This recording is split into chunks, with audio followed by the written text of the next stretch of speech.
And I think we're live. Welcome everybody. Welcome to tonight's stream. It's going to be an awesome show today. Tonight we're going to be talking about megacities and creating megacities, and that's pretty much what I'm going to be doing. And what do I mean by megacities?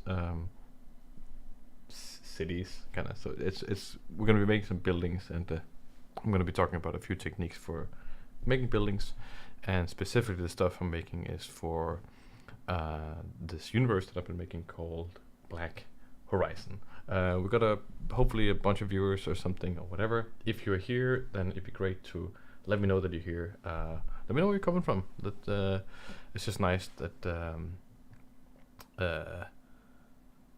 Rudra,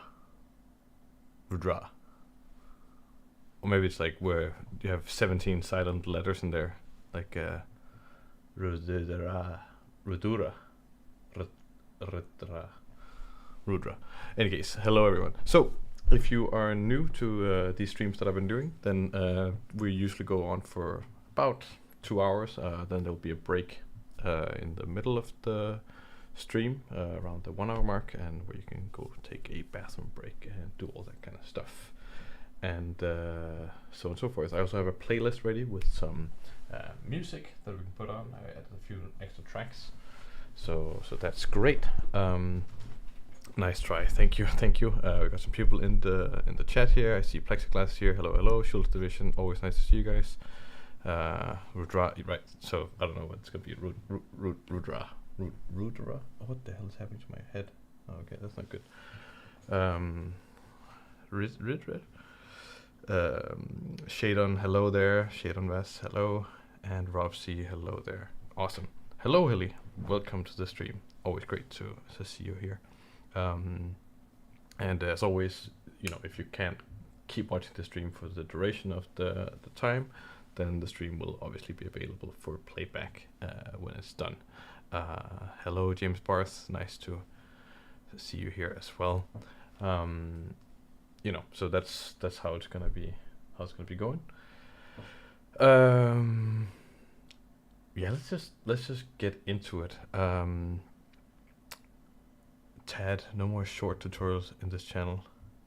No, these are long tutorials. I mean, actually, the way I've been doing the short tutorials in the past was basically doing what I'm doing now, where I just sit for 3-4 hours or something, and do something that I'm very comfortable with, and then I cut it up into something kind of presentable in that sense. It can just be a lot of work, and I missed interaction, and doing the streaming I'm going to try and interact with a bunch of you. Grød med fløde, yeah, but I can do that one. I just saw that Plexiglass retracted a message, but I did not read it. After a long time watching your stream, both. Right, yeah, exactly. So yeah, so that's kind of how that works. But tonight we're going to be talking about creating cities, and there's a bunch of techniques I've been learning recently, and I want to share some of the techniques. I think they create some really good results. I actually want to show you some of the stuff that I've been working on. I haven't shown it anywhere else. I'm gonna probably create a post somewhere, so you guys will be the first to see it, so you feel super special and stuff like this. And there's actually a lot of world building that went into creating the stuff that I made as well.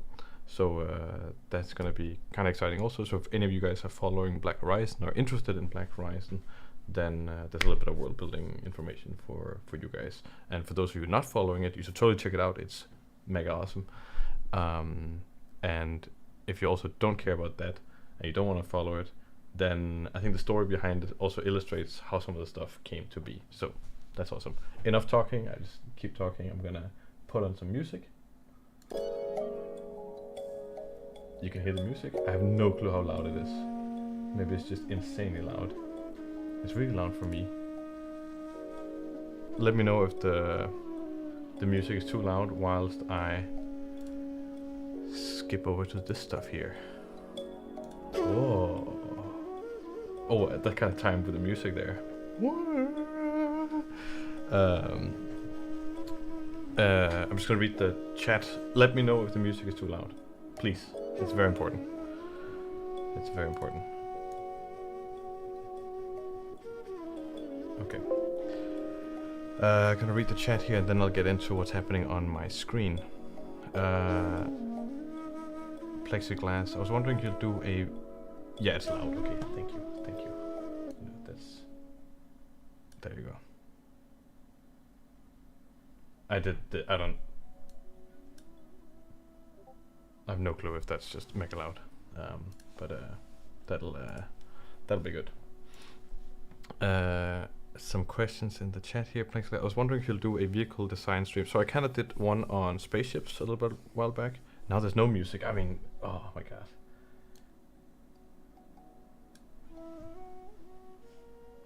I will never figure this out. I'm so sorry, guys. I'm so sorry. Vehicle design stream. Yeah, I kind of did one with the in a previous stream, and where we were doing spaceships, but I've been doing some other vehicles recently, and I kind of think it'd be cool to do a truck or something like that. That could be really awesome. So I'll definitely do that. Am I ending? No, I'm not ending. Okay. What else? I'm never sure if I'm doing it. Okay, wait. Also, tutorial on properly exporting models would be amazing because I can't find anything useful online. It might sound silly, but I have a hard time exporting models. So, Plexiglass, when you mean exporting models, you mean for something like Unreal? Because I actually very passionately have a method for exporting models. I've been doing this a lot for making my game. How you export stuff properly. I've actually been considering doing a full-on Unreal tutorial on how to create a first-person game in Unreal, like to get into programming, assets, how you make assets in Blender for Unreal and that kind of stuff. But that's a bigger thing. So we'll see where that is going. Is this Unreal? No, it's not Unreal. It's Blender. It's Blender. It's just Blender. But right now it's an Eevee. Sorry, I thought you started for what? So Schultz. Okay, cool. Plexiglass. I meant land vehicles like cars. Yeah, exactly. I want to do something like that, a truck or a car or something like that. I will probably never do a car, because car design, like proper car design, is its whole own thing that is mega interesting. It's its whole old world. Like, you have to have a certain skill for car design that I think you can really tell when a concept artist has done a car design versus when a car designer has done a car design. There's all these things that I think you need to learn to do that properly, and we're way more attuned to understanding car design because we see so many cars. They're such a big part of our culture. So I really want to dive deep into car design one day, and then once I've done that, then maybe we can talk about that. But a truck or something like that, we could do that. Okay, lots of questions here. Sorry, we will get into the stream, I promise you, but I just want to go through the streams, the questions, ask questions. Oh, I'm so bad at this. What are the plans for the city today, like style and so on? So kind of what you're seeing now, that's the kind of thing we'll be making. And Plexiglass building model and selling sites, but in general too. Okay, I have no experience for model selling sites. I think I'm not the right person to ask for sure. I cannot help you there. Dad of 4, also Gabriel Arthur. Hey, welcome to the stream, and also the Game Factory. Welcome. Dad of 4, also welcome. Dad of 4. I expect export from Blender using FBX for texture. Okay, right. James Barth, I appreciate some Blender to Unreal tips. We can do that one day. And Plexiglass concurs. Is that texture stretching on that pavement? Here, 100% texture stretching. Yeah. Don't you worry. Don't you worry. I have no qualms about that kind of stuff. It's actually been bothering me for a while, and I think I'm gonna set it to be an object instead of UV coordinates than object coordinates. Is because this is coming out with geometry nodes. Ooh, and I haven't learned to do UVs and geo nodes yet, so that'll be fun. I could help with the car design. I really love it. Awesome. That's awesome. I can do some car design, but not export. Okay. Data 4. or some mech kind of stuff. We'll look at all this stuff. Great design. I give too much attention to the detail and it gets difficult to complete things. Geo and wait, dude. Wait, what? I don't know. So geometry nodes. Yeah. Okay. Okay. So what's happening here? This is the kind of stuff we'll be doing today. We're going to be making some city stuff, and I want to share some of the techniques I've been using to create some of these things. And I also want to talk a little bit about what the scene is about, just in relationship to Black Horizon and all the stuff, when anyone cares about this. And there's a few shots here. I'll just kind of go through them. You can see we've got some like roads and stuff. We've got some trees and all this stuff. And this is just happening in Blender, that kind of stuff. I'll just go to the next one here. And these things are just rendering in cycles right now. Got some shots here, and these are all the shots I kind of have before they go into Photoshop. I would probably take these shots, then go into Photoshop, and then do various stuff to them. Like with a shot like this, for example, I would very much darken the foreground and do some other things, right? So we've got these things here, and you might be noticing that there's a lot of focus on this thing right here, and that's actually how this whole project started, was with this thing in the middle. And I'll tell you what it is once we get to the final shot, which is this one right here. So what is happening here? So in Black Horizon, which is this universe that I have, blah blah blah blah blah, we got these people called the Yulians. The Yulians, they look like this. Like this. This is the Yulian Empire, right? So they're an empire. They have all kinds of things going on. That's where they sit in the galaxy. These are some of their people. This is their soldiers, military stuff, and some people there, right? And they have lots of different places, right? That they have specifically their own world is called Yulia. It's very Earth-like, but Yulia is actually not a natural planet. It is a terraformed planet.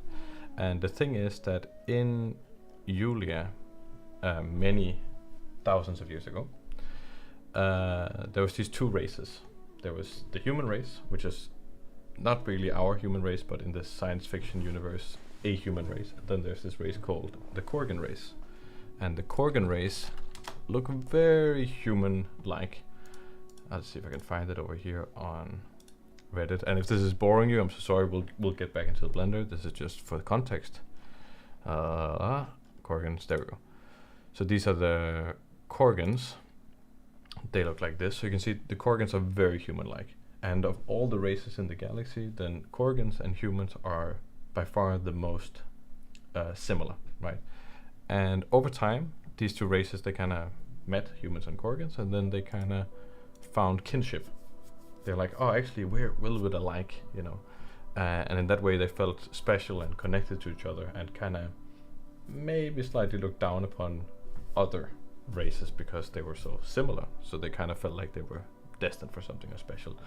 And to commemorate their bond for each other, they decided to create a new world for them together, like create a world where they would be optimized for both, because the races are a little bit different, like the levels of the oxygen and the atmospheres and the pressure just a little bit different. So they created a balanced world for both of them, and that became this like new project, and that was Yulia, right? So Yulia became that planet that they terraformed together and created this new world, essentially, and it became the seed and the central place for this Yulian empire that was about to come in the future. It's a little bit like when Rome was created, and that became the central for the Roman Empire and that kind of stuff. So this thing right here is a monument commemorating the terraforming of Yulia, and that's kind of what's happening here. We got all these people, so it's a mix of Korgans and humans, essentially, you know, the same in the statue, right? But they're supposed to represent Korgans and humans together terraforming, and that's the act happening here.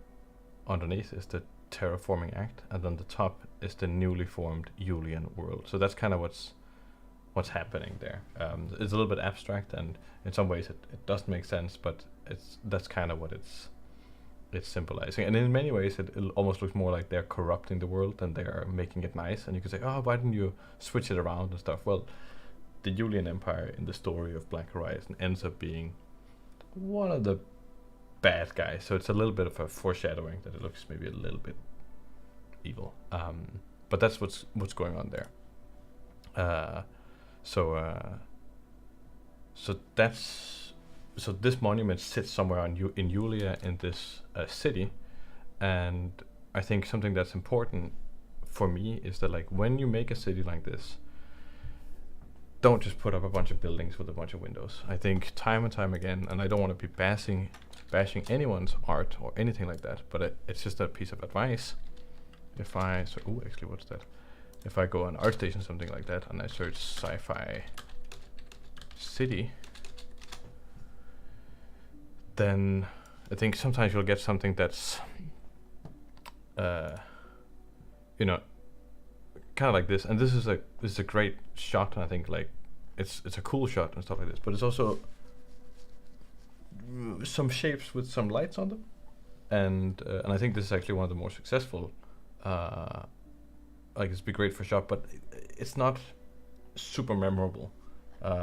This place, you know, like, and I think it's because it hasn't really been built around something. And while these shots are really good, they're still shapes with lights, and I think you can really benefit for just having some kind of an idea of what the place is, and then go from there. Because you can get these things where stuff gets a little bit shapy and then light, and it can look great. But I think you guys get my drift. Why you might want to do something a little bit different. And I think the same thing here.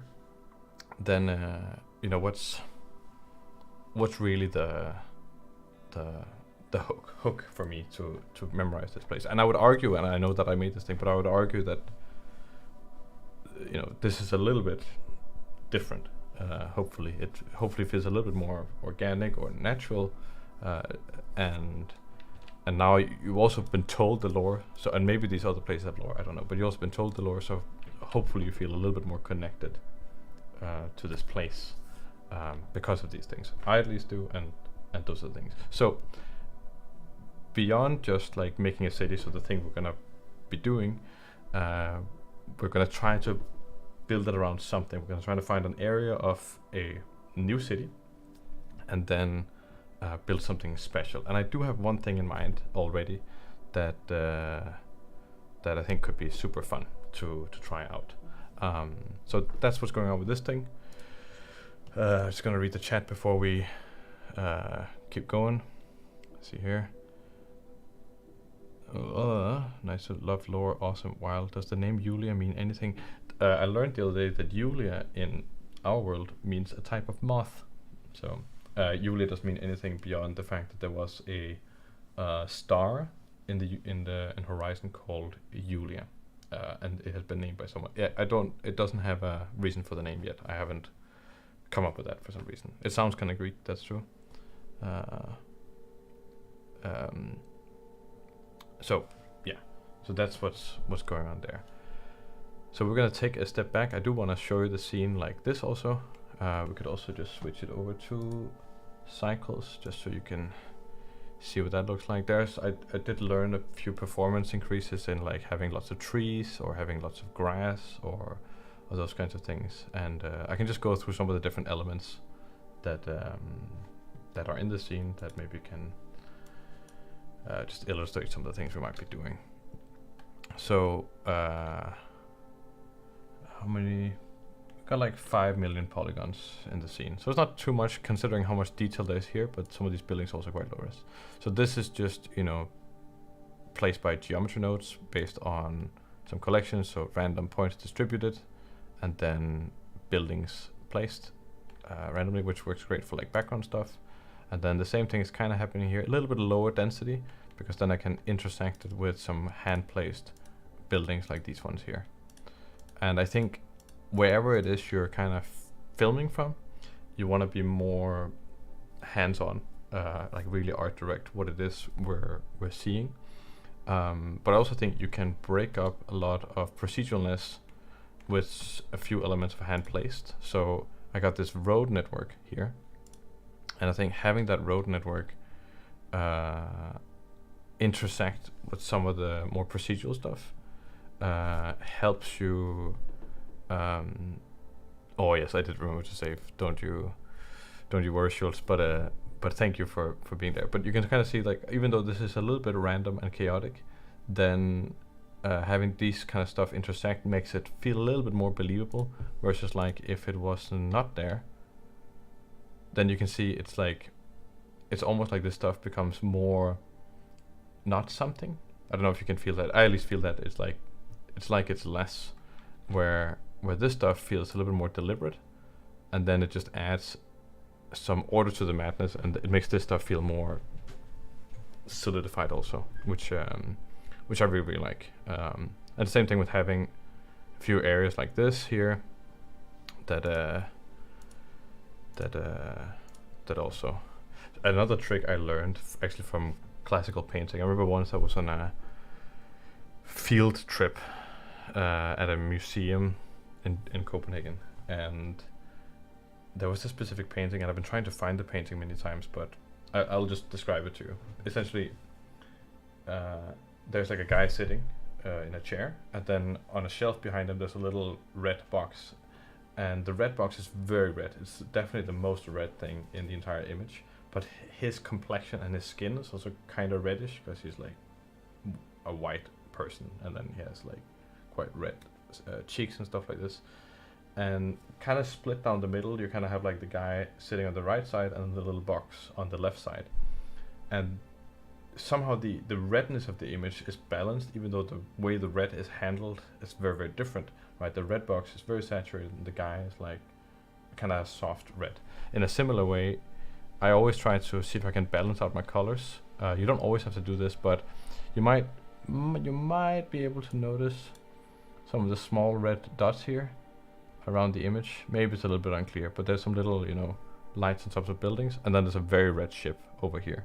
It's a way of like balancing out the image in terms of like saturation, and this is still can be like a little weird extra focal point, but it's a way of balancing out the colors. And the same way, I kind of have this big green plane here, and then I got all these little green things here. That's not trying to balance out the image, that's just trying to soften the contrast between these two things. Also, these balconies are a little bit interesting because they're also placed with geometry nodes, and they're just like randomly placed. So I have a few objects and they're just randomly placed, and you can see they're intersecting, but it adds a little bit of interest to the city. And then what you could do is that I have a controller that makes sure they only spawn kind of lower down on the buildings, so they're not like all the way up high. And that's like a decision and a control that makes everything feel a little bit more natural again.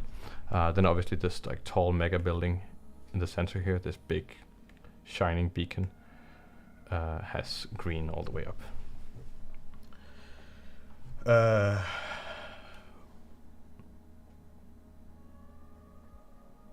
Okay, I'm just gonna read some comments here. Let's see here. Justin Badger 4, bro, mustache and beard is majestic. What the fuck? I just actually this bit is kind of ass right now, but I'm gonna trim it a little bit later. Maybe I'll trim it in the break, and then you can see how it's supposed to look. But I do appreciate the thought. Thank you very much. Schultz, organized chaos, separating the city into sections so it's not so overwhelming. Absolutely, I think that's the right takeaway there. I think you can do a lot with proceduralness. I think the problem is that if you just have proceduralness, we as humans we don't actually read that, because the world is not procedural. The world is, especially man-made stuff, is quite deliberate. And I think bringing some order to the chaos in this way, you can make procedural stuff really work for you. I think that's one of the main points I'm trying to get away with. And I want to recreate a city. I want to make a city from scratch. I might want to reuse some of the tools that I made over here, but I'll talk about how they work. Hey, is this an industrial part of the city? So this is kind of like a business, or I don't know, it's just a central area, maybe this is a special building. It's not even as tall as maybe it looks. This building is only like 700 meters tall. So the Burj Khalifa in the Emirates is taller than this, basically. And these things are only like 300 meters tall or something like this. So it's not immensely huge, right? I think it's like there's a big park here, right? So it's a mix of maybe residential and businesses and stuff like this.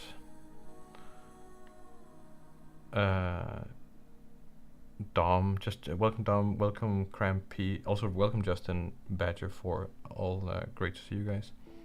How did this scene take to make? So how long did this scene take to make? Schultz asks. Dom, just how did you make all the buildings? So how I made the buildings, I will redo that kind of stuff in like 5 minutes. Then we'll make a new city from scratch, and I'll show you how I made the buildings and some of the shaders for the buildings. That's the main thing I really want to talk about today. Schultz, how long did it take?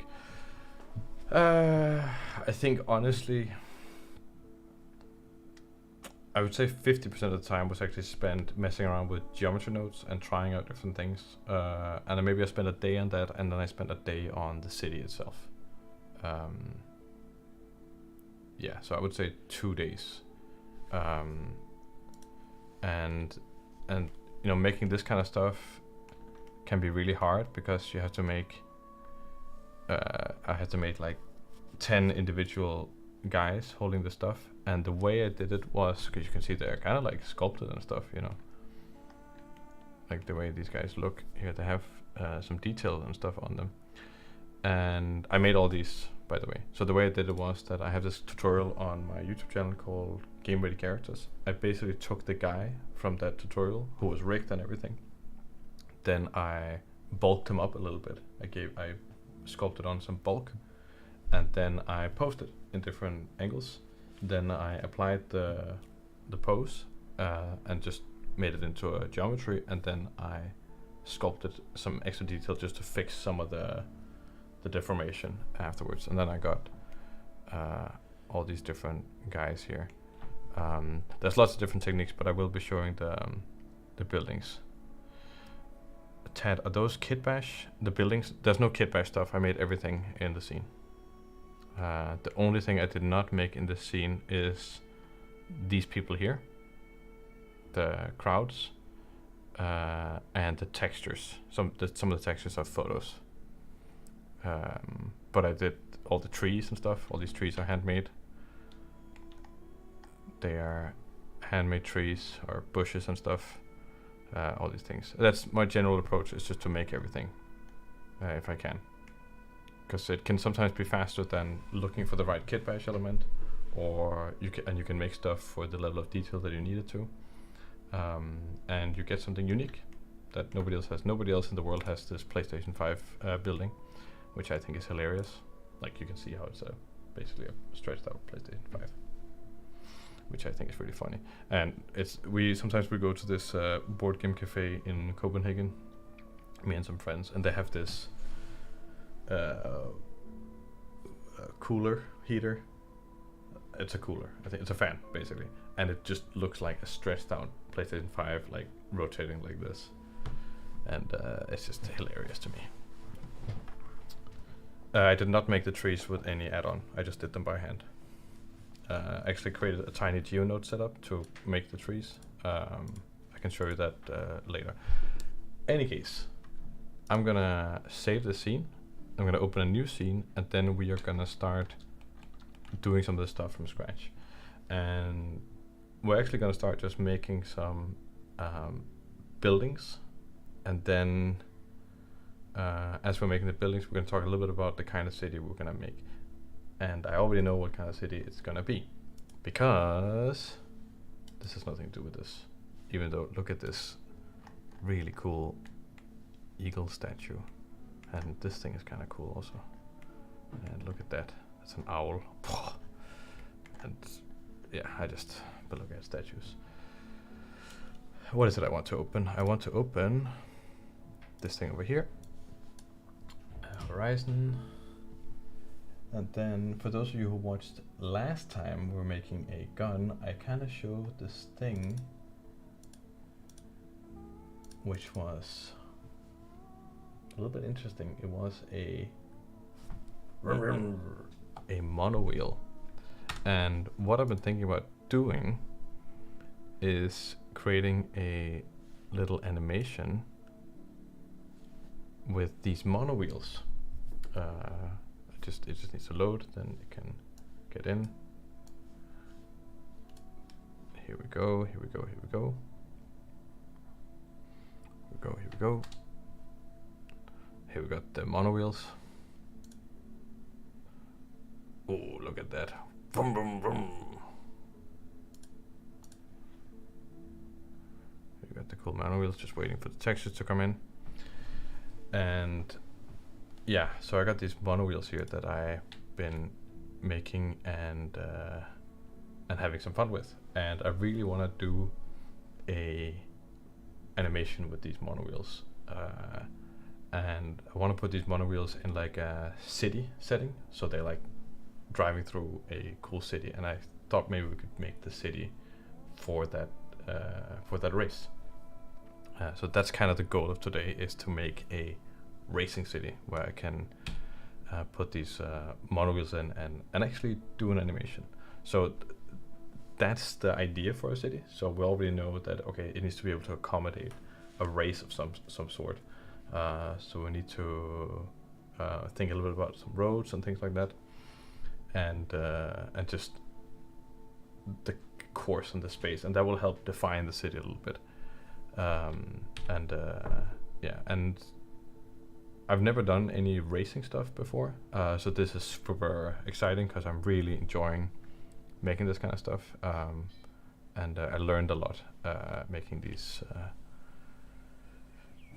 monowheels, and I will be doing a post also at some point with these things. I think they're super fun.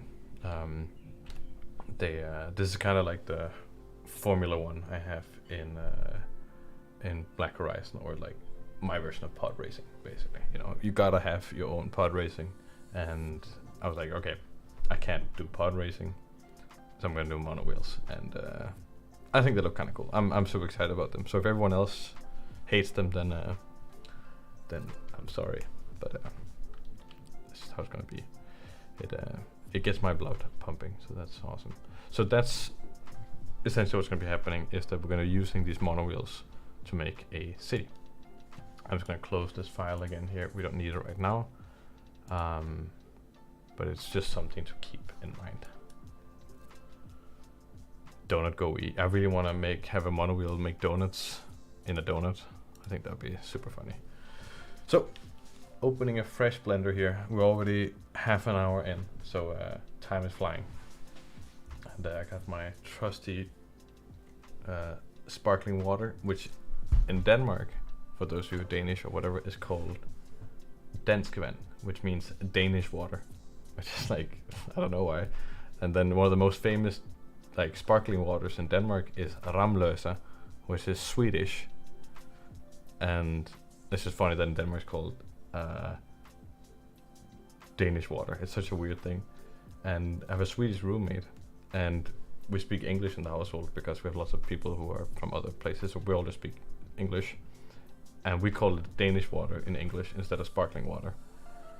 And we've said it so much that my Swedish roommate also calls it Danish water now, even though Ramløs has like the biggest Danish. So, you know, that kind of stuff. So that's a little side note there.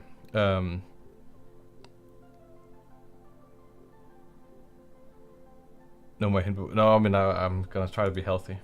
So no more Hindbær Boost, but we are gonna get back to the Hindbær Boost is raspberry drink, by the way. Well, we'll get back to the raspberry drink.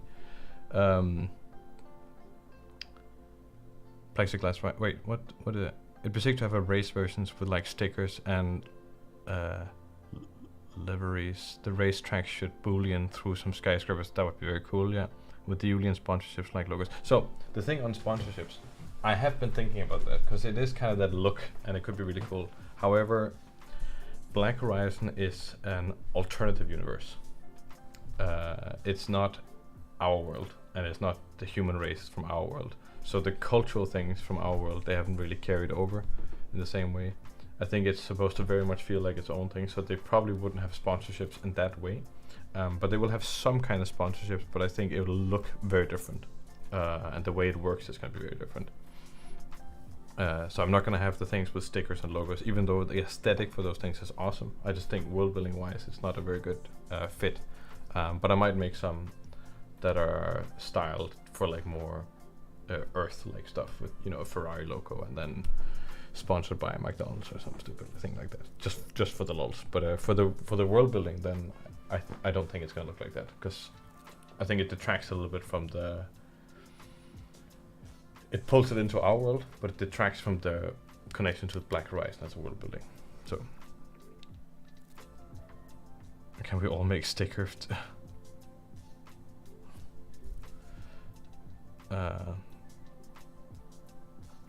Yeah, no, sparkling water is not always the thing you want to. Okay, we're gonna get into this thing. So that's why people are here. We're gonna be making some buildings. The music's a little bit loud for my taste, so I'm just gonna turn it down here.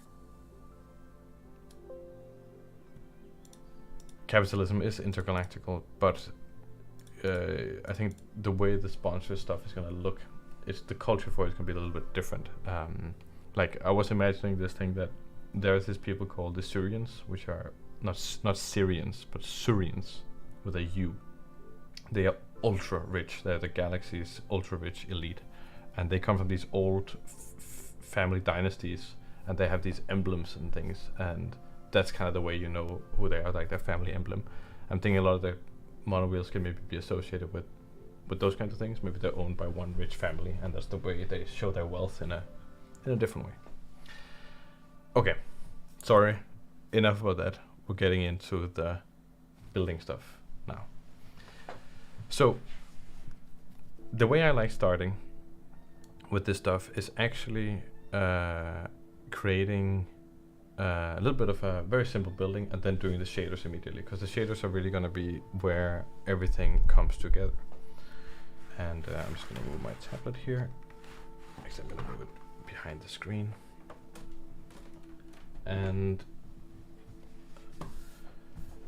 you don't actually need that much of like a complexity in terms of the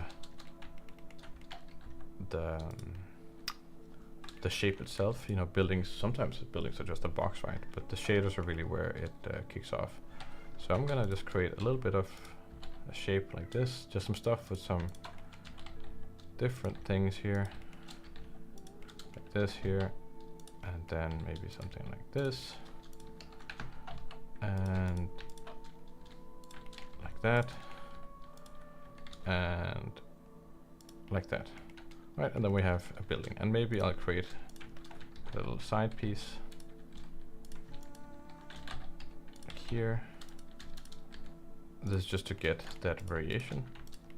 And the way I like doing the buildings is actually with UVs, or maybe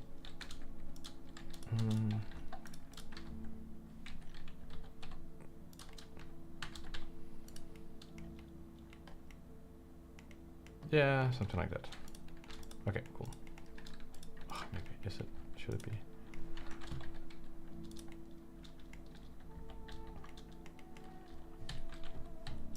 I haven't gotten that much into it. Okay, cool, something like that. Nice. And this is just our place to start developing a texture. And it can be a good idea to develop a couple of different textures. For the city I had there, you saw before, I have maybe 2 textures. And I'm doing all the buildings with those things. Three textures to be fair. I have a chrome, a white, and a dark one.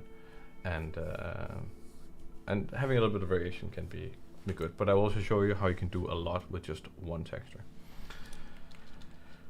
So we're going to jump into the shading editor.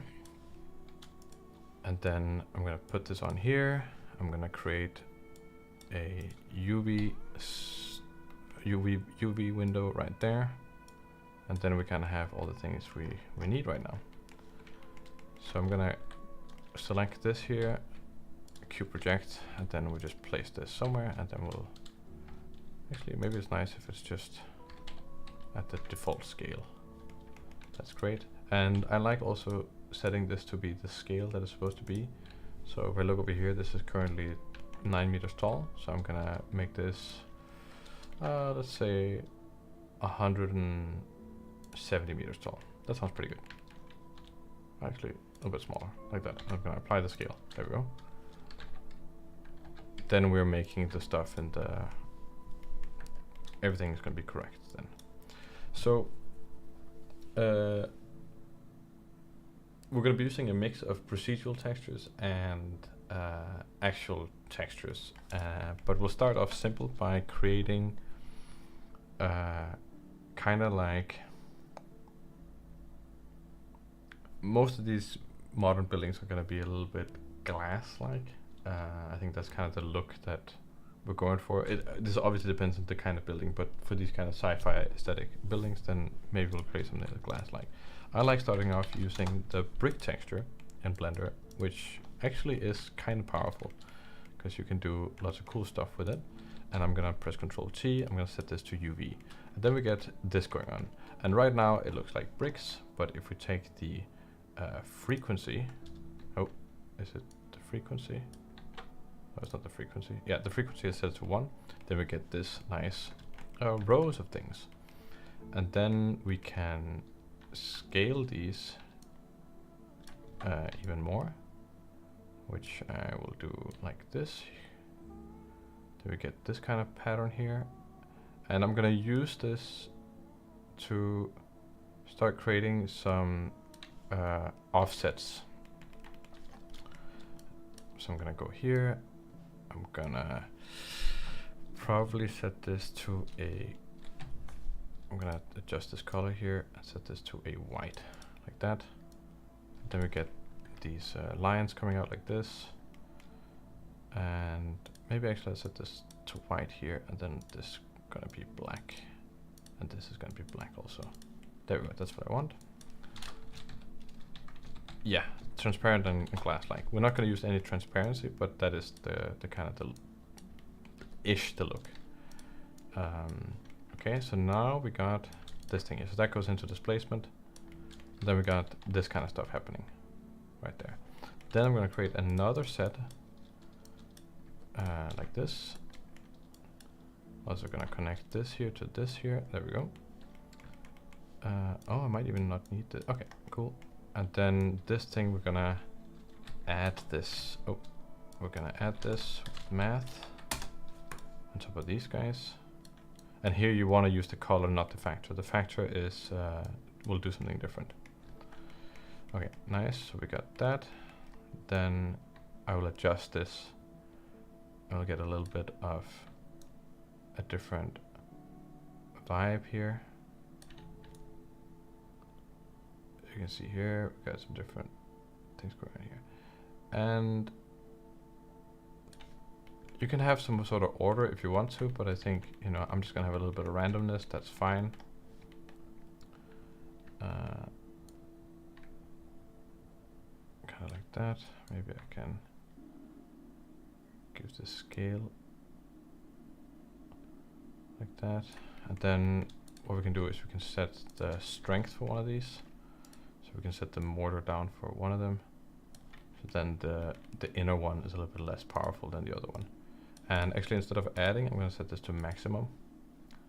Then you're gonna not get these like overlaps. We kind of got this thing going on. I would like something a little bit bigger. Like that. Yeah, then we're starting to get a little bit of layering. So that can be nice there. Okay, cool. Then I want to start creating the windows themselves. And with the windows, we're also going to be using this brick texture stuff. But let's just set this to metallic. And then I'm going to set the roughness down. So we start getting this kind of reflection. Actually, just set it all the way down. Get a little bit of reflection. We'll be modifying the roughness later, but this is just a good way of visualizing it. And then bring in another. We might use these ones later. We'll see. Maybe actually not. Then I get this here. Now I'm going to start creating windows. And I want to separate those out in a good way. Let's see here.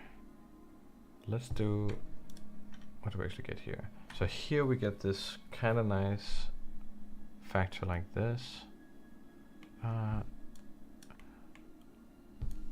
Okay, so these windows, I'm gonna make them way more like this, way more like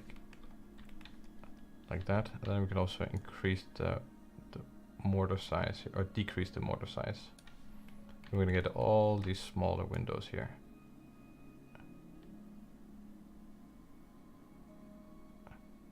Like that.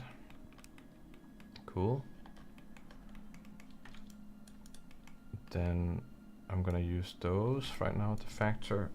Let's use for the roughness temporarily, because then we're gonna have kind of like a rougher outers, and we're gonna have these guys. And we can also use these. Actually, we could also just decrease the mortar size for these guys here. So we get a little bit. I'm gonna get this like thicker variation.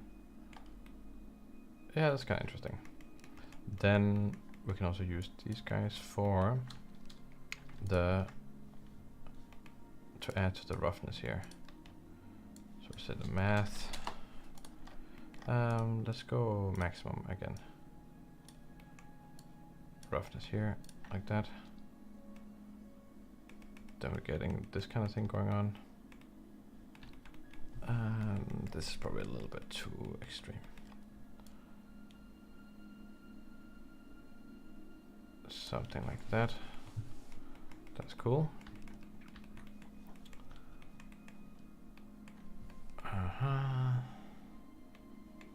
Got that going on, got that going on there. Then let's see here. I'm gonna adjust the color here to be like darker, so we get like a darker building. Yeah, that feels pretty good. Like that. Then what I want to do now is that I want to introduce a little bit of variation to each window. So if you have watched my tutorial on YouTube called, this is just my own self-plug, but then again you're watching my stream so I can do what I want. If you have watched my tutorial called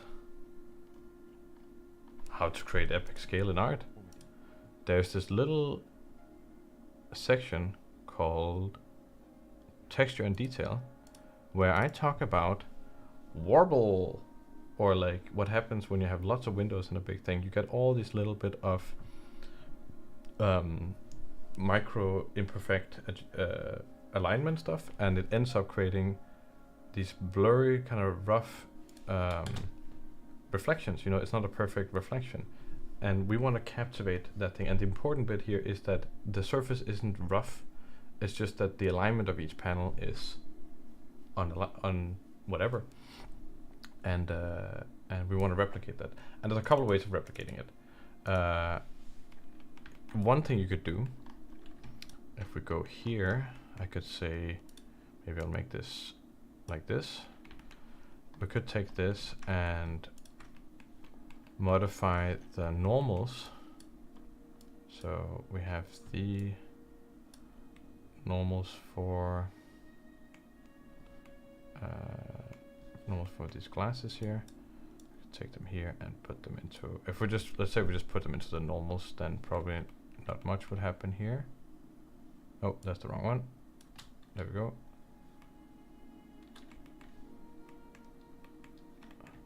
Did they do the thing?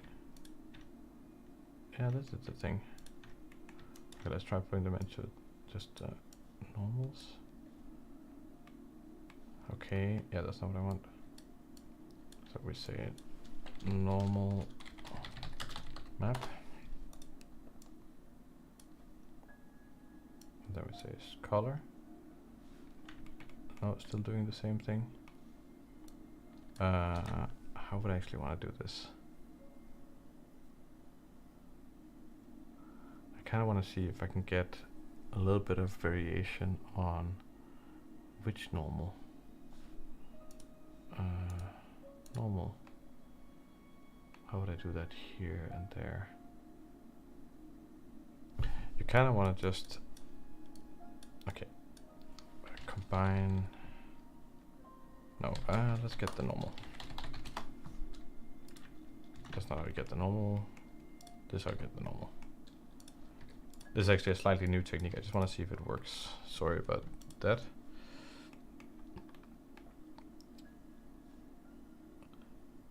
Plexiglass asks, what's the difference between the bump map and the normal map node? So the bump map only takes in linear values, or like only takes in a single float.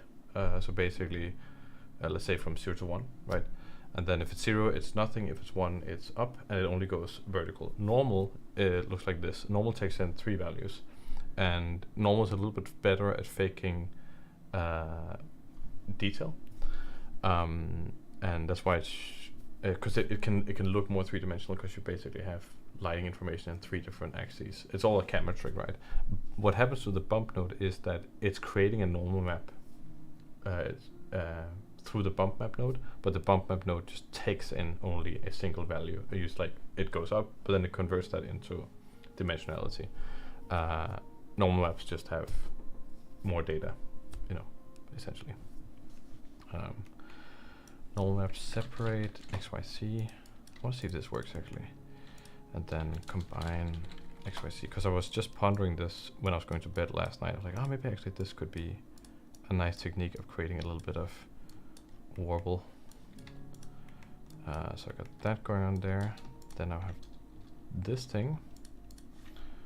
Okay, I'm gonna go back to combined. There we go. Got this thing.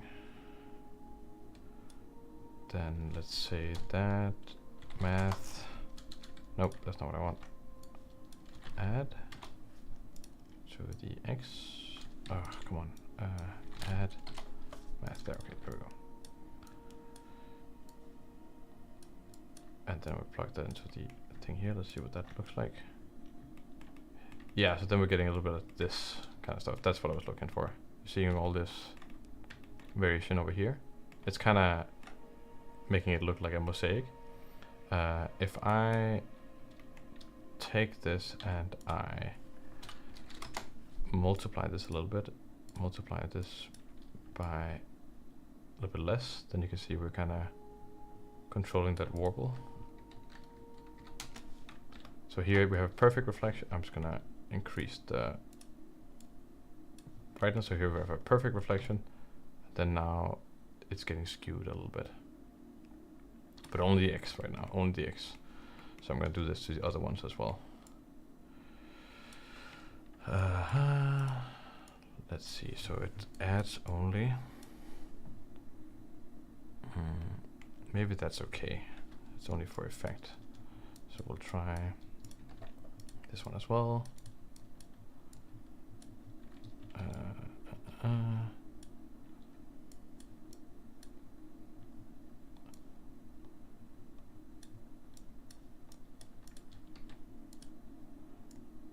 Try adding these ones like this. Okay, then you can see it's like really going crazy here. So 0, and then a little bit of effect here. Then we're kind of getting kind of that. They're not really going in all kinds of different directions. I think what I would want is for this thing to be, let's see, actually want to subtract this by 0.5. Then it goes from a range from negative 0.5 to 0.5. Then I can multiply this by 2. Then it goes from -1 to 1. Yeah, that should be correct. I could increase this by a lot actually. There we go.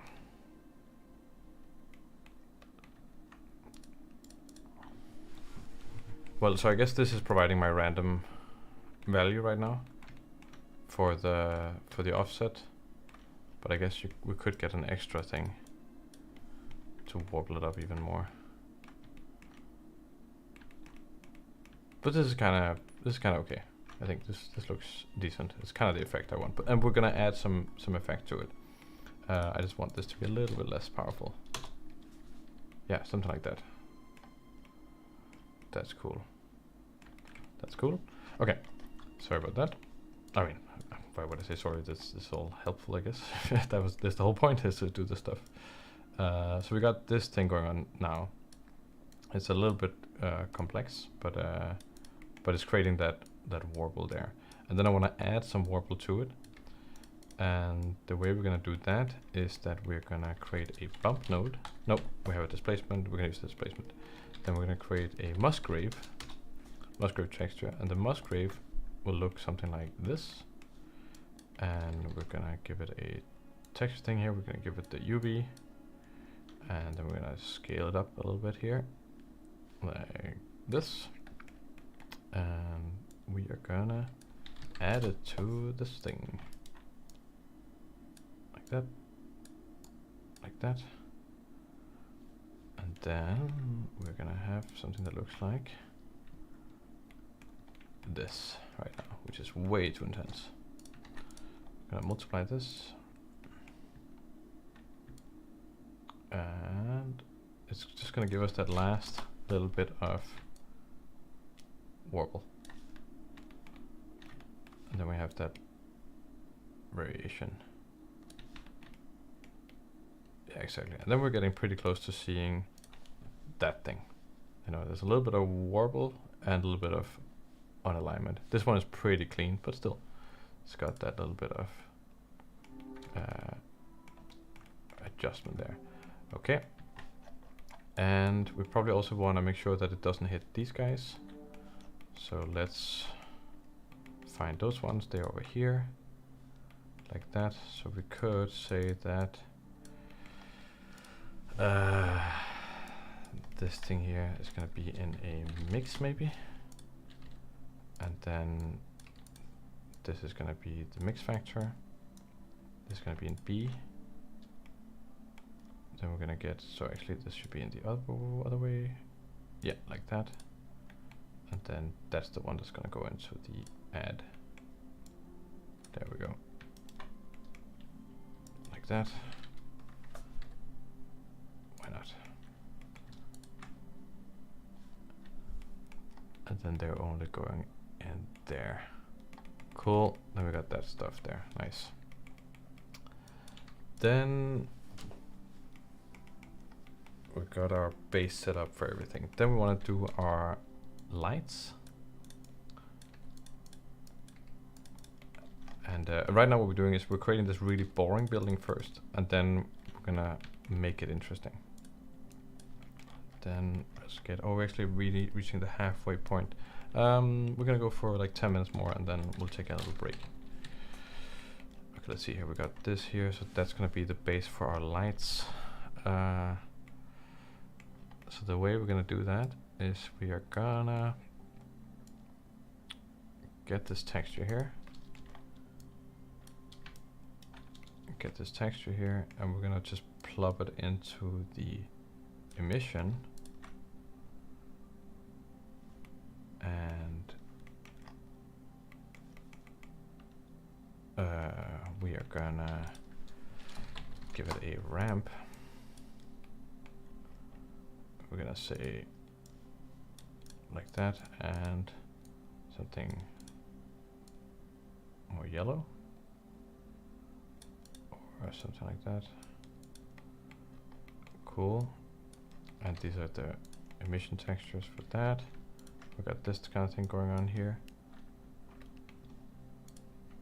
And then we got this thing here, and we're gonna multiply.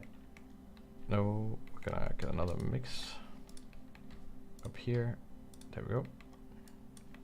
And this is gonna be used as the mix factor, like that. So then we got this thing going on here. Okay, cool. That seems pretty nice. That, then we can adjust the emission strength, etc, etc, etc.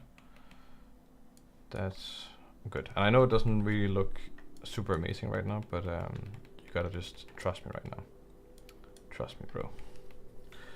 Okay, we got that, we got that. Okay, now comes hopefully the stuff that'll start making this look a little bit more nice. And that's gonna be getting another brick texture. Like this. And this thing, on the other hand, is gonna have a very different scale. It's gonna be something like this, and maybe it's gonna be something like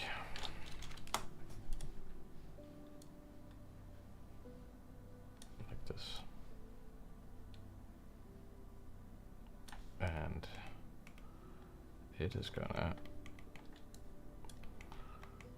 be another thing to multiply with the slide. Oh, that's wrong, that's wrong. Multiply. Multiply, there we go.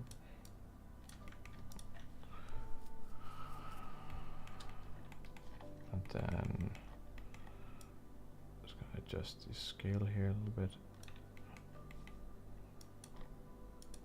Constant.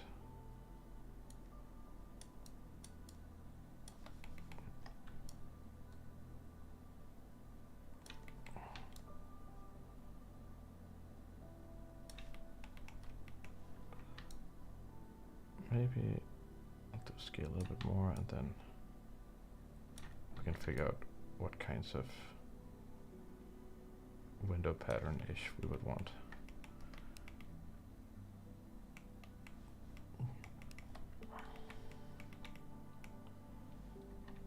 Something.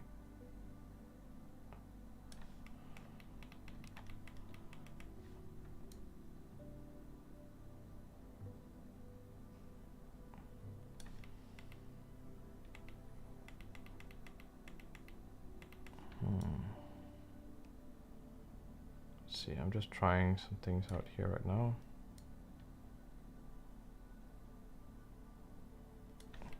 It's kind of interesting. Okay. Then I'll take this, and then I will also use a noise texture with a ramp. And maybe this gets to be actually an object. And it gets to be a scale object like an empty or something like this. Then this one can be the empty, maybe called the noise scale, the light scaler. There we go. Then this thing also gets to multiply together with this thing down here. Okay.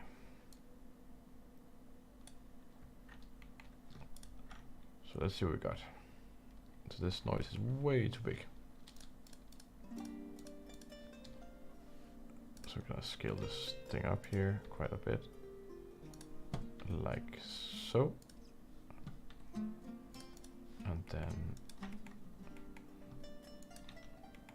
And then here you'll start seeing this kind of like this fading out of things, fading out of the lights, and then we're starting to get something a little bit more natural. And I'm gonna bring the darkness of this thing down again. And then we're starting to get this kind of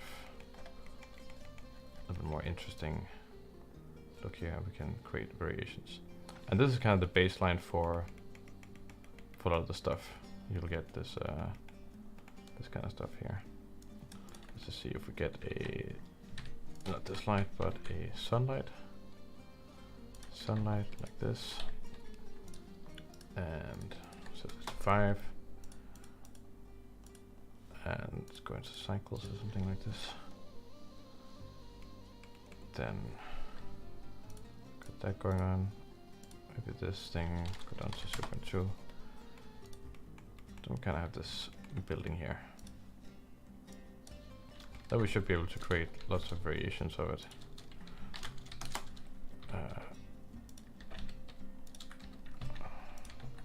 Let's just see here, like this. And then, let's see here, like that. Then I can take this, cube project it. And then I can figure out the right size. And get a little bit of variation. And we start getting some kind of interesting looking things like this. But we're not quite there yet.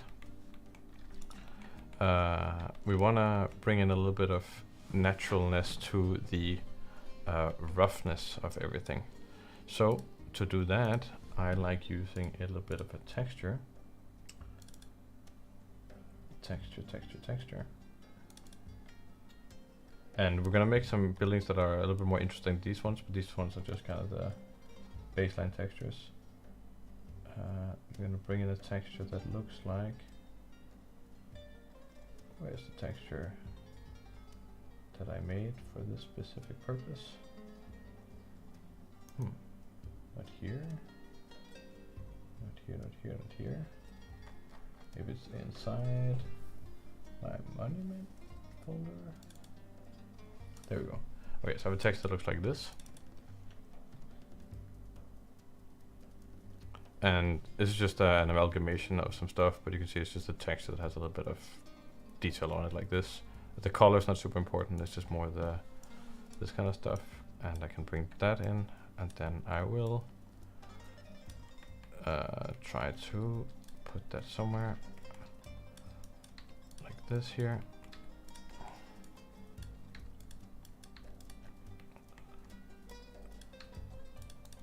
Like here, and then put this into roughness. And so then you get a little bit of variation everywhere. That makes the building just seem a little bit more real, because you're gonna get this kind of stuff here. And it just creates a little bit of randomness, and it can be quite nice. But what we need now is for the windows to get back a little bit of shine. So if we bring in not this thing, not that thing, but this thing right here. Exactly. So this thing here, we'll use that too. Math. Oh, maybe we'll ramp it. And then we will multiply this math. Multiply math like this. Put this together with this one here. And then we get this here. And we'll set this to be a little bit less, whatever it was. And then you kind of get a little bit of this variation everywhere. This looks a lot better when you got a little bit more reflection and stuff. Then you're kind of getting these kinds of things.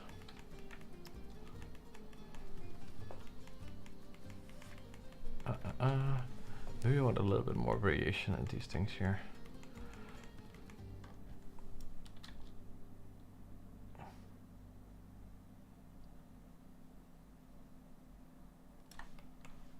Kind of get something a bit more like that, maybe.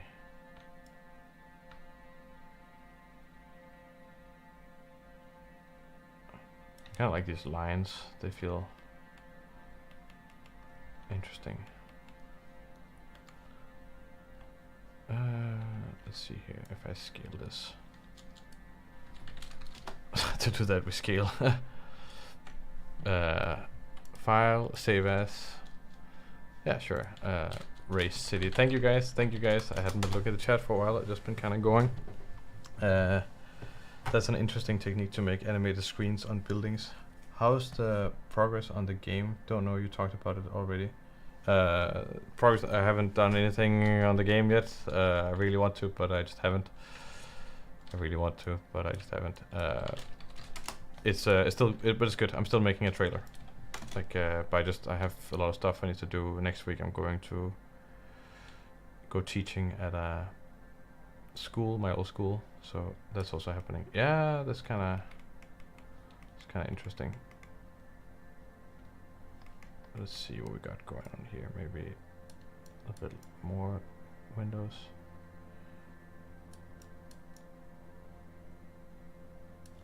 And I think the noise is a little bit too small. Yeah, something like this. And this thing can come back a little bit. Maybe we could actually use another layer of this kind of stuff, but one that is more object and a thing like this here, and the object can be on the scaler like that. Yeah, then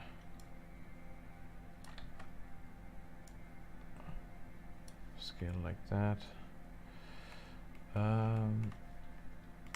Maybe rotate this on one of these guys.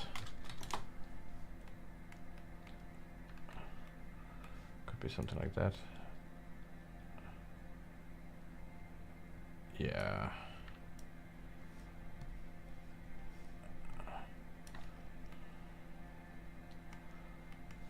Yeah, let's try this. Just gives us a little bit of math. Nope. Multiply it there. Multiply it there. Like that.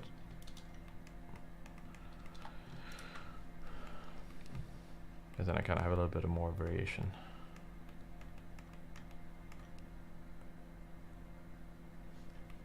Maybe a little bit more. This texture here could.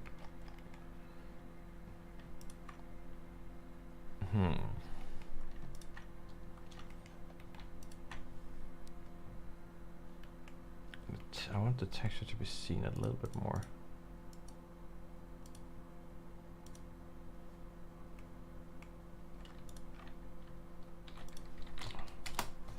Ramp.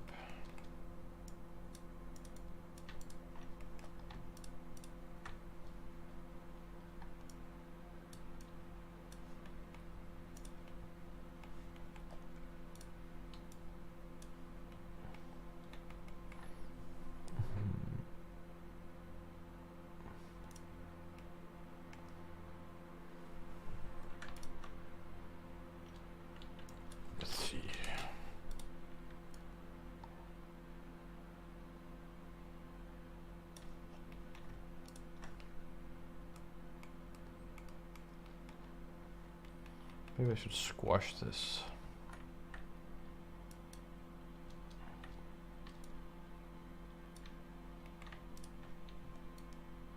Oh, that's the wrong one.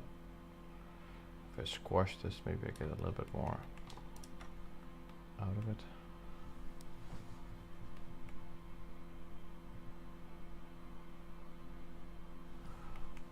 I can also add a little bit of this stuff here too.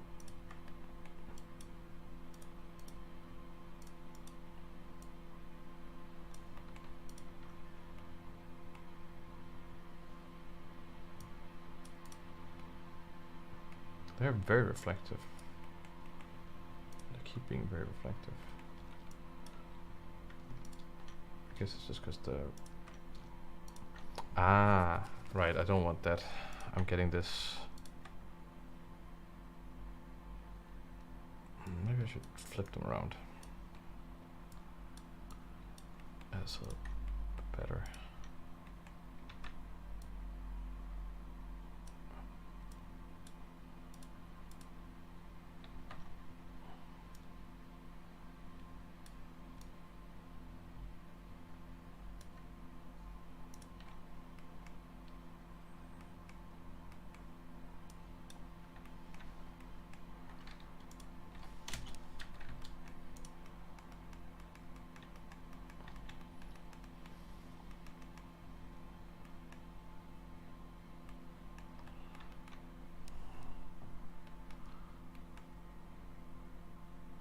Yeah, sorry I'm not saying that much, but it's a little bit of look deving here. Just want to make sure we got some nice bits and bobs there. Okay, cool. We could adjust the scaler here also to do lots of cool things, depending on what you would want.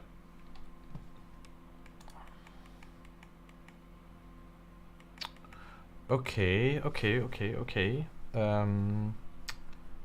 I'm just gonna cheat a little bit and go in here and just look at one of these textures here. I'm gonna copy this one, bring it in here to see how this one looks different.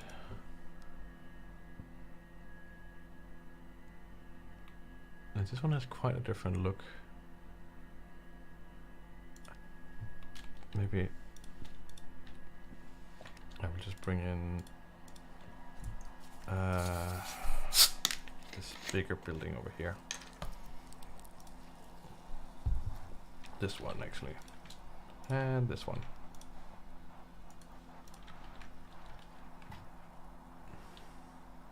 Oh, it's set to CPU. Set to GPU 128. There we go. Let's see this one in comparison to these guys here. I mean, I guess that's not too far away, technically. I just adjusted the lights quite a bit. Got a lot of that stuff going on there. Yeah, you know what? I'll say that's probably acceptable. It's like, so the reason why I'm checking this is just like I spent a long time adjusting these things so they would work in a big scene, and because I'm thinking about doing a similar scene, then I just want to make sure that if I can balance these out now, then that'd be great. And I think it's fine for what I want to do. So it's just nice to have a reference. These are a little bit different, but we'll also get to that stuff there. Cool. Okay. So now we're going to create a different part of the things. This is a good baseline for this stuff here. Now I want to do something about the tops of these. And the really neat trick is that we can create, we can call this one the dark building map. And then we'll create a, and that's going to be this mat. Then what we want to do is I'm going to bring in a texture. And the texture I'm going to bring in is from over here. Oh, I was supposed to take a break. Actually, okay. So we'll take a break because now we have this dark building mat, and then we'll continue after the break. So it'll be a 5-minute break, guys, and then we'll be back. Cool. See you in 5 minutes.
Hello. Sorry the break was a little bit longer, but we are back. Just want to give everyone time to readjust to the fact that the stream is back. Also, if you have any questions throughout the stream, very welcome to ask. I know people have already been asking me questions, so that's great. But also, if you have something not related to the thing that I'm doing, you can also ask that. It's always great when people join the conversation, etc., etc., etc. Plexiglass asks, have you made any new music for the game? I have not made any new music for the game yet. I've not been, I've not got into that mode yet. I've been in world building, making stuff for the world kind of mode. Not for the game, just for the world, because I've been really enjoying that. And I can kind of do it in smaller bursts. If I have a week for something, then I don't want to do the game. I want to do something for the world, because the game is more like, okay, I have a month now. I'm gonna do that, and I just constantly getting the stuff. Just the dishes, that's pretty good. That's great. That's awesome. I have a bag of chips for anyone from Denmark. This is like the chip, I think. You know, I think it's Kips, almost Kips chips. This is the thing, when if you lived in a different country or had chips in other countries. I've lived in it. You know, your own country's chips are just the best chips. At least in Denmark, I think Danish chips are just better than the chips from other countries. I remember I lived in Italy, and I'm very sorry if there's any Italians here, but the chips you have in like the chips in Italy, it's just they're not good, you know. Some English chips can be quite nice. I think American chips, sorry for any Americans watching, are far inferior to the chips we can get over here in Europe. This is the stuff I love.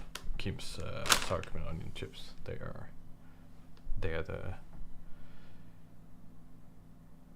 Yeah, I was just about to say Pringles is not real chips. That's not even close to being a real chip. I know some people swear to Pringles and like Pringles or Lay's or whatever the hell you want, but this is the stuff. This is the stuff.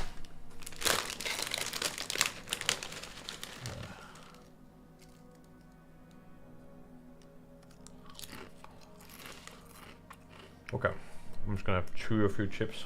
I apologize for the impact on the microphone, but hey. There's something about the stream is like telling me that the bitrate is quite low. I don't know how to deal with that. Do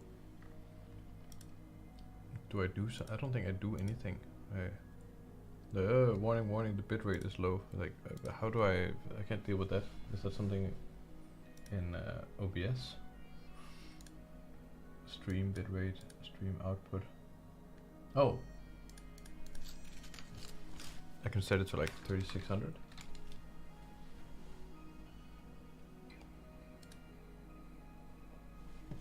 Does this change it? Maybe this makes the stream better. Oh, 6800, that's how much they want. 6800. Okay, 6800. I'm gonna set it to that instead. Select. Okay. Maybe the stream is just mega much better now with the quality or something. I have no clue.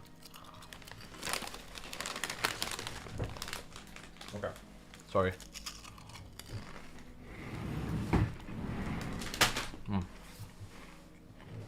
Let's get back into the buildings. We were doing the roofs. So obviously for the roofs, these things are not ideal. What we want instead is something that can look at the top of the roof and just decide for itself that, oh, this should be a different material. That would be very nice. So the way we're gonna do that is we are gonna get a texture coordinate node. We're gonna get the normal thing here. This is, by the way, the fastest way to get the slope of anything. I know lots of people are using dot products and all kinds of stuff. But we're gonna get this normal here. We're gonna say separate XYZ. Then we're gonna get the Z, the Z, or wherever you're from. And then essentially here you get the slope. Like this. And we can set it to constant. And then here you get that slope. And that's exactly what we want.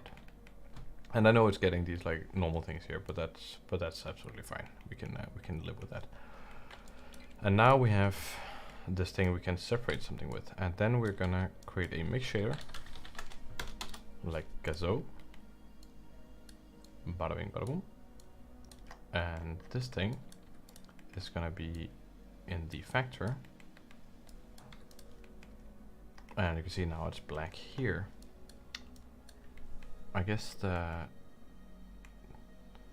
displacement is messing with that a little bit, because the displacement is not being mixed. We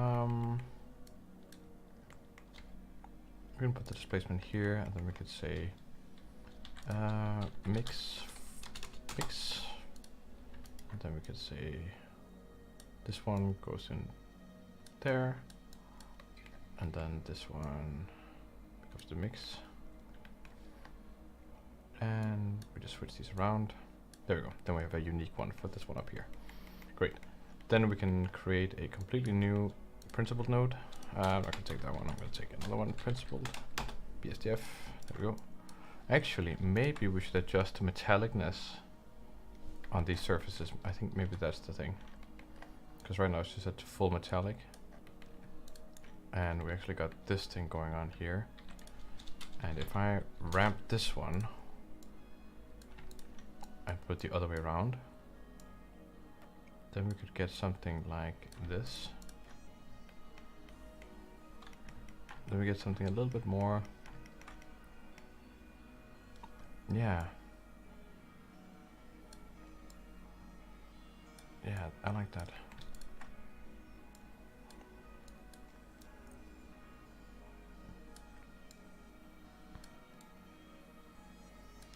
Like that.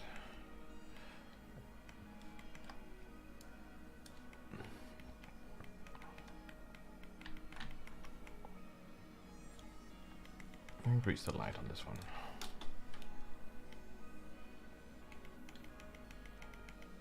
Yeah, that's pretty good. Okay, nice. Then here we're gonna create this other one here. We got the separator. We're gonna create this material. Plug that into the mix shader. That's gonna become the new surface. So now we got this top separated. Then I'm gonna use these textures I have taken from Google Maps. I just have these things I've taken from Google Maps, and I have this one, I have this one. Literally just go on Google Maps and say screen grab something, and this texture is very nice for all this stuff here. So I'm gonna grab this, bada bing bada boom, put it in here. Then we got that there, hue saturation, or actually let's put it through a ramp. Get a little bit of variation actually, maybe that's nice.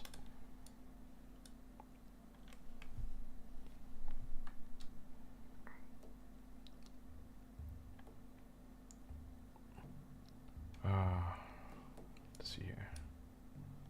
This goes into the color. We can turn this a little bit darker. Maybe desaturate a little bit.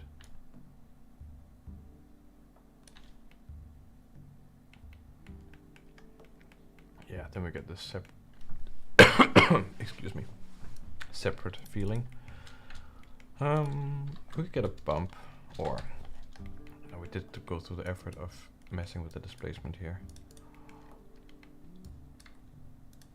Let's put it into the displacement. So we take this here, ramp, like that, and plug it in here. Then we get this kind of stuff. That's great. And then if you wanted like a little bit more separation, then you could do something like this kind of stuff. Then you get that nice. You get these weird little areas here. That's kind of interesting. See? That's kind of cool. So lots of ways of doing this. You could do this with a normal thing, which just means that now we can make, you know, lots of buildings in this kind of feel. And then they will just always become kind of building-like.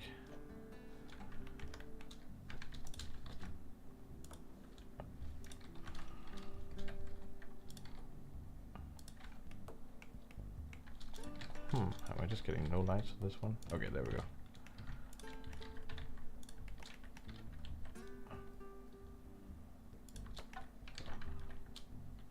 Things like that.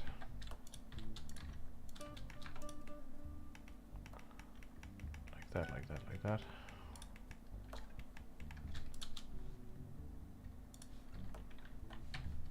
Maybe this thing is having a little bit too much of an effect on the lights. Because they're not getting any of them. Then here I am getting some. Then I'm not getting anything over there. That's kind of how we have these things, but maybe we can have. Maybe it's actually nicer with the material selector. Okay, change of plans. We're gonna make this selected material instead of doing this complicated setup. So we're gonna create a new material here. We're gonna call it building top mat. And this one is actually gonna have all of the stuff removed. And like that. This is just gonna go into height. This is just gonna go straight into the surface. Like that. Awesome. We could just call it something else. We could call it building variation variation mat. That we could use for other things as well. Maybe we can get a thing for the roughness here. Roughness. And just look at this here and say, you know, maybe something like that. We get this. That's pretty good. A bit darker. Nice. Then this wing will actually become the dark building mat. There we go. And the dark building mat will just now be this surface here. It will not have that. It'll just have that. It will not have slope. So we don't even need the slope thing for anything. We'll just have this. And then instead we'll just have this thing here. And then we can say assign new. We'll say building mat like that. So we can have that variation. That's not going to happen automatically, but we have a little bit more artistic control, which, you know, honestly, sometimes that's just better. Project this whole thing. Let's see what we can get here.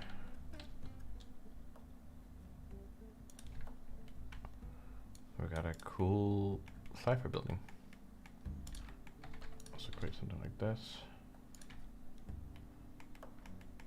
That's pretty neat. And then with this thing here, we can do exactly the same thing. And we could also do this stuff where we maybe select something down here and say that this also has the var. So that has like a slightly different thing. We could say that this whole thing here is the var. Then we get this spot that isn't like that. And this thing is like the var. This thing is like the var. Maybe that thing is glass. This thing is like that. This thing is like the var. Then you can maybe create something like this here.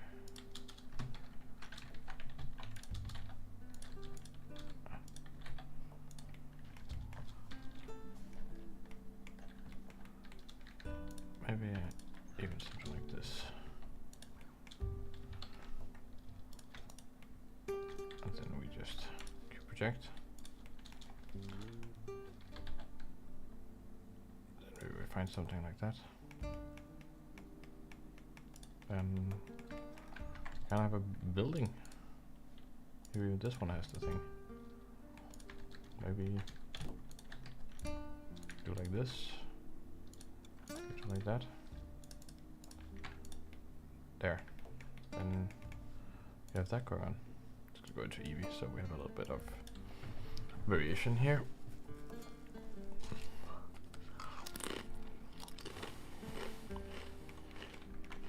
Okay, so we have our first building material. I'm gonna speed up a little bit here so that we can get to some more stuff. Now we've covered buildings, we're gonna delete these guys, there we go. Then we wanna create something maybe a little bit more akin to this, and that's gonna be super easy. So we're gonna make another building thing here.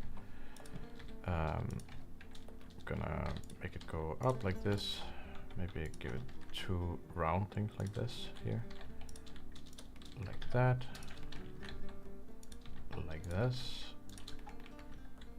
And then I'm gonna give it a plateau, like that.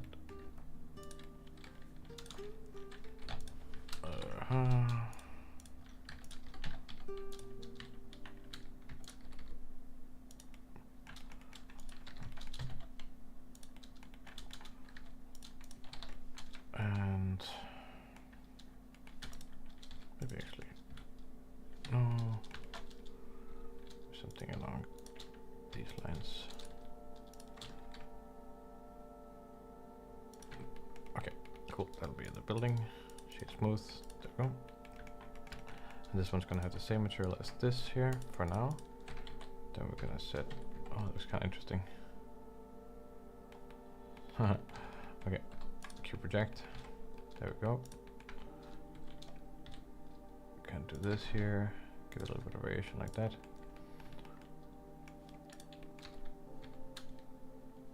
Cool beans. Then what we're gonna do is we're gonna modify this material. So we're gonna call this just building mat maybe. Building mat, and we're gonna bring in this stuff here again. Actually this stuff here, and that's going to become the base for the color. So like this.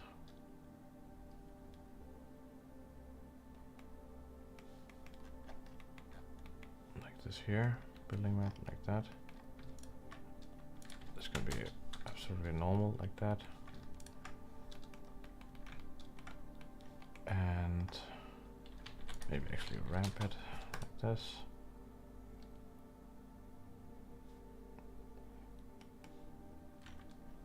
Cool.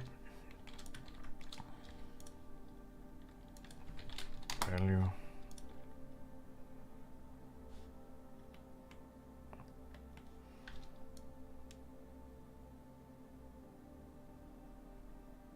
Something along these lines here.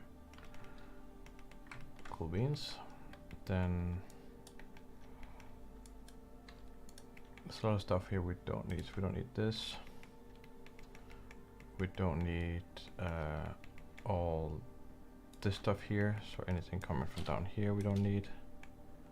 Probably not this stuff here either. Just gonna start deleting a few things so we can bring this in. Roughness here, we'll just set the roughness to full on like this. Set this to be a little bit more. Oh, that's the wrong one. A little bit more like that. Kinda, yeah. That seems interesting. Maybe actually we'll just set this to ease maybe.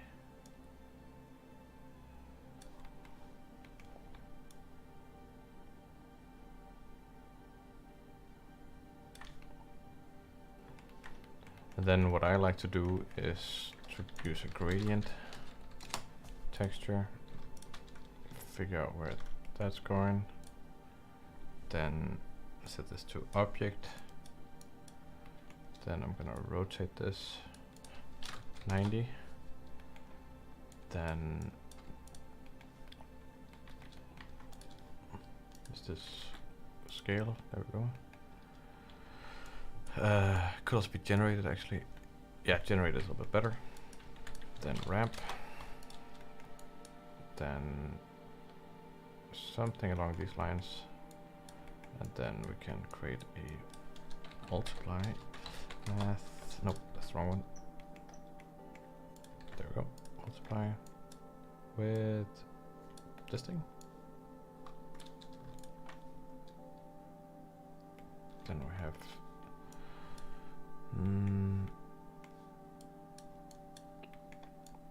let's create a mix actually. Mix, we use this as the mix factor. We have this thing going on, and then we have a white thing going on. So we kind of get this kind of fall off, which can look kind of cool. You could ramp this another time if you wanted to, and then you could get some kind of additional effect. Could even ease it. We could use this as the color for our thing. And then we have these like faint lights in there, which can be quite nice. Let's see here what we got here. We got this here. But then I actually want to use this thing as the roughness. But then also ramped slightly differently. Then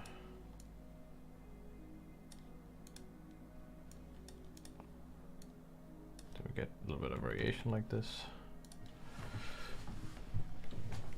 And then we have that going on. Maybe just want to see what we can get here.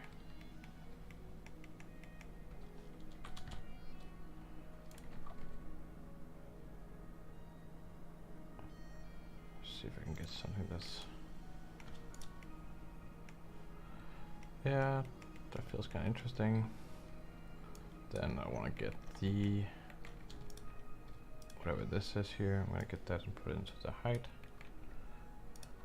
like this. I get a little bit of that, and I can get this thing here, there,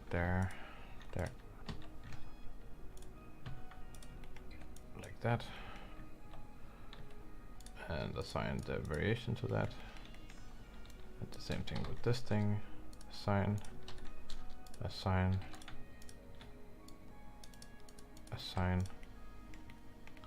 Why not? We get this.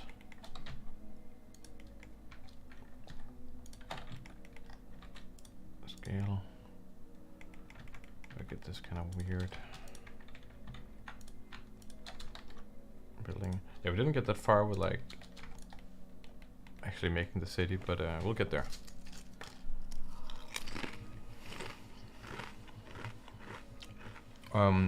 Schultz asks, have you ever made up musical instruments?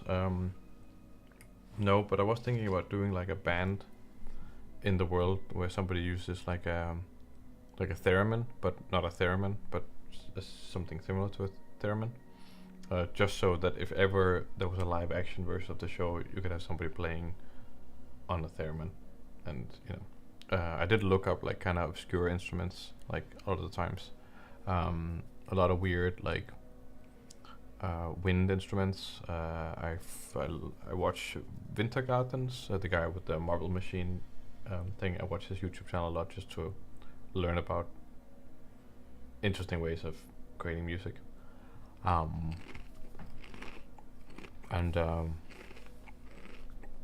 There are some instruments that are kind of.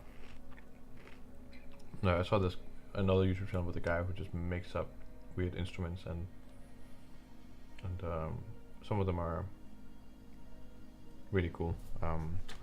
But I haven't really made anything awesome, I would say. I was thinking about one at some point. I can't remember what the hell that was. That was actually for.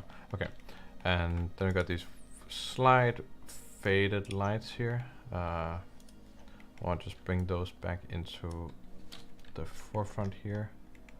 What do we got here? We don't need this stuff. We don't need this stuff here. We got these things here, emission strength. There we go. Okay. Emission, emission, emission, emission. And UV. Let's see here. What do we got? We got this thing going on here. We got this thing happening here.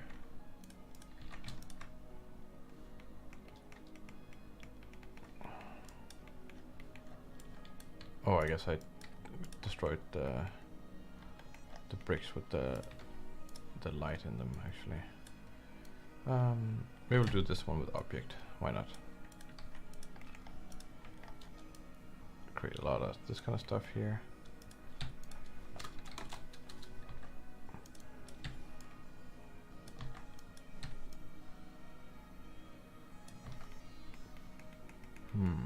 This is going to create a little bit of an issue. 45, 45. No. So there, then there, so 90. Then this thing can be, none of it wants to work properly.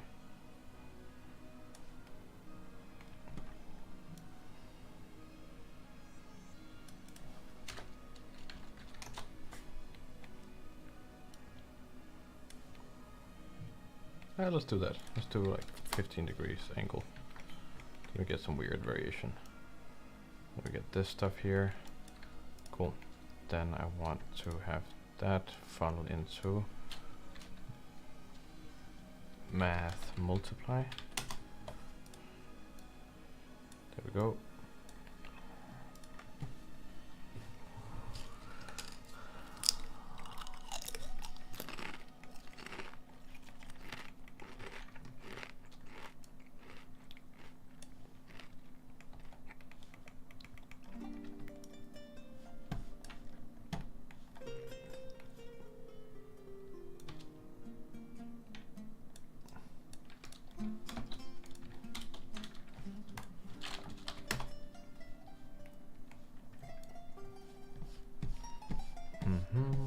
It's kind of interesting. Got these lights like this.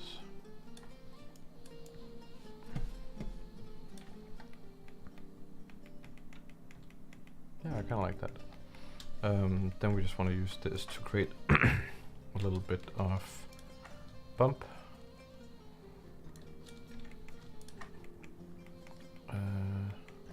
So let's add this to, or add it to, yeah, okay, let's add it to the thing. Like that, height. And here we go.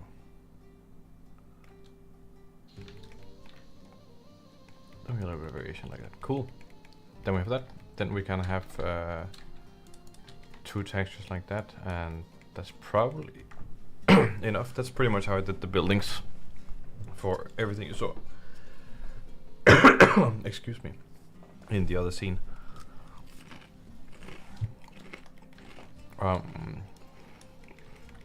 But just with a bit more tweaking. So now we want to create an actual city.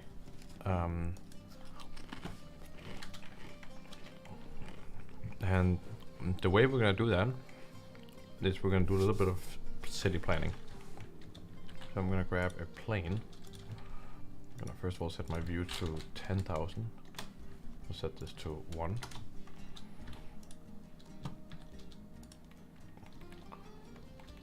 So maybe we want to have a track of some sort that starts somewhere, it kind of goes, it's like wow, wow.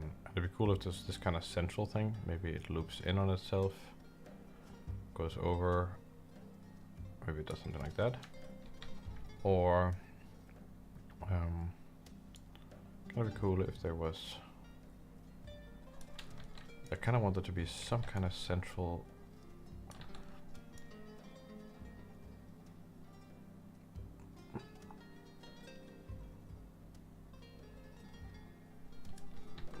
we can get past that thing multiple times. So we don't really need to worry about, we're gonna have lots of ups and downs, so maybe it can drive over itself.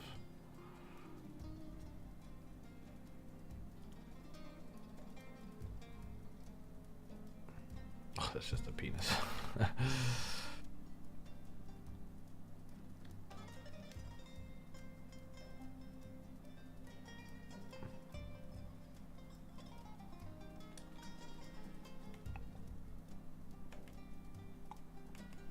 Maybe it's something like that for the track.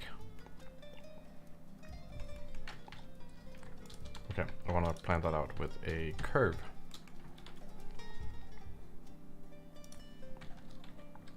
I guess we could do a circle technically. A circle.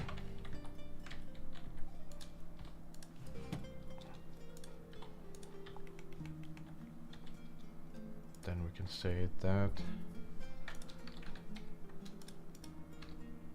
this thing goes here, this thing goes there, this thing goes there, so we can subdivide it.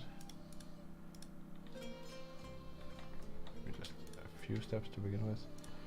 Then this thing goes there. Subdivide. This thing goes there.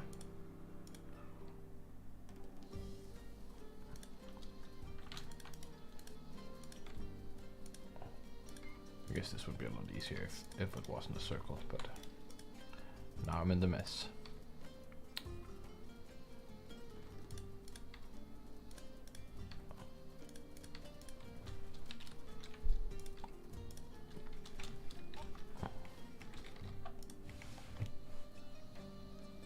Here we have loop thing.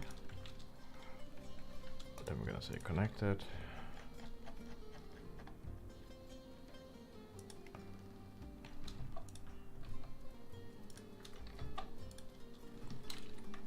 There. Something like that.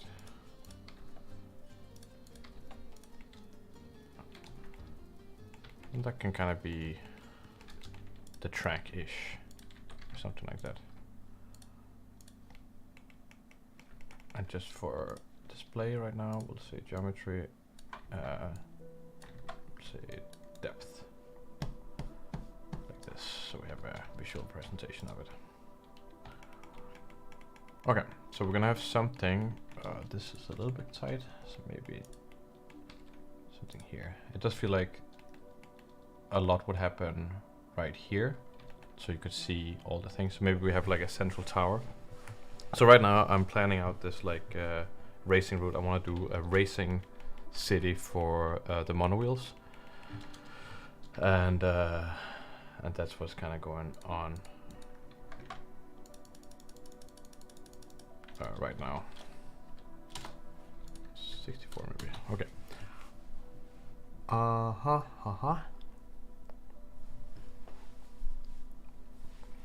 So I'm using this as a guidance for everything else. So right here in the middle we can have some kind of tower.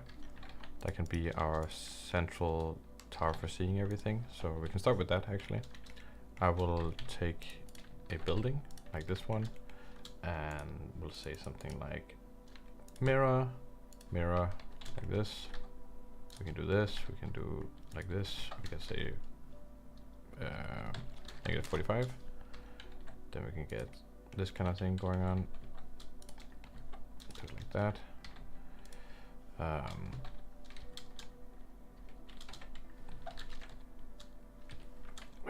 Let's see.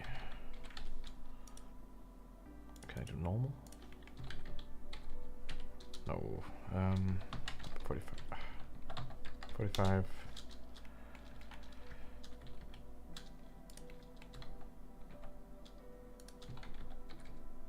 Like that.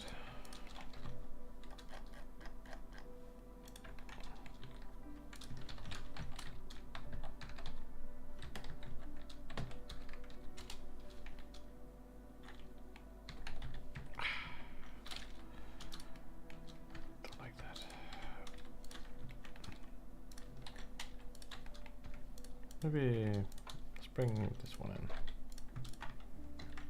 Let's see what we get. So I'm just trying out some stuff here. That's what's happening. Just to see what happens.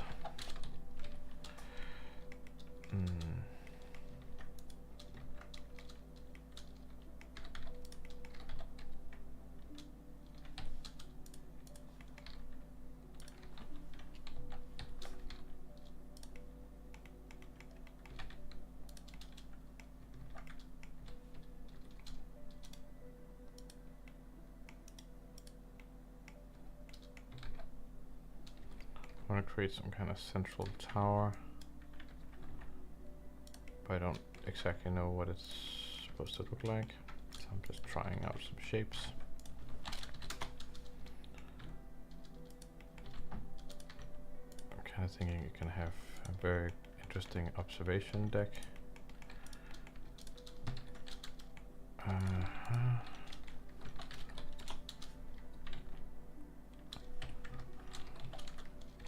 Maybe.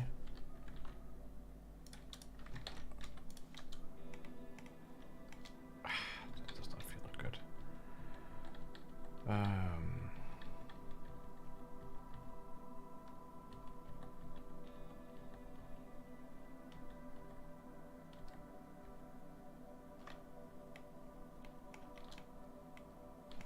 Okay. Let's see. I want to create an observation tower. So let's flip this one. We try something along these lines here. Cube project. Let's take this one and delete it. We got that going on there.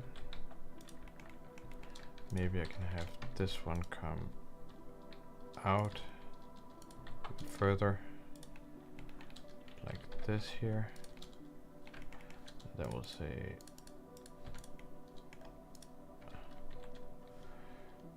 like this. You cube project. Okay. Kind of got that thing going. Cube project.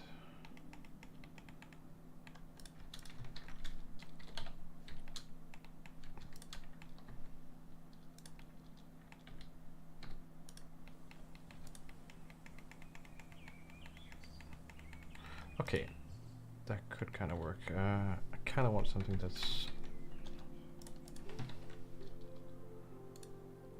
building mat sign. Yeah, then mirror, mirror, and then we'll give it a cursor, and then an empty here. Set the empty to 45 degrees. Then we'll mirror this one across the empty. Then you get this kind of thing going on. If the thing was aligned, which it isn't, but it does have this. This is kind of interesting. Maybe this thing is. Maybe the fact that it is asymmetric is kind of cool. Yeah, I like that. That's cool. Okay, we got something. We got something. Then we can do something like this here.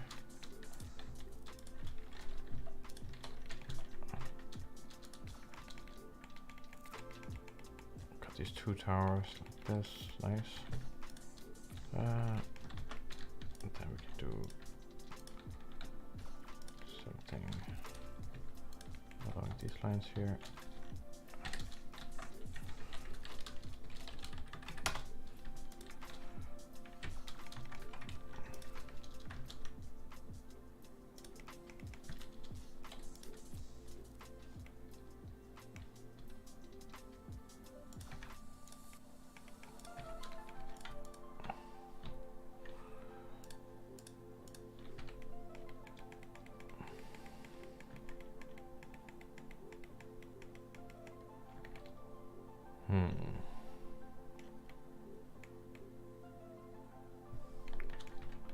Ah, that's not pretty.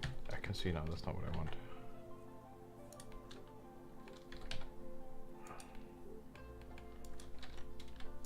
I'm kind of interested in the head here.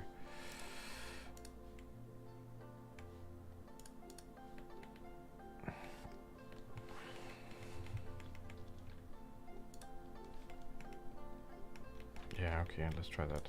And then we just try this.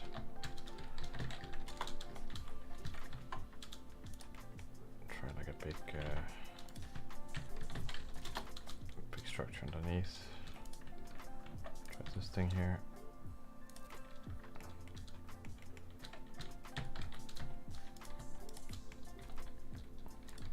I'm literally just playing around with shapes, trying to get a thing that is interesting to me.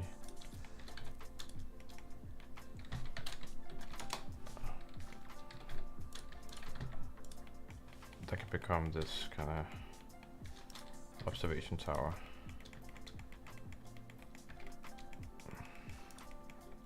Okay, okay.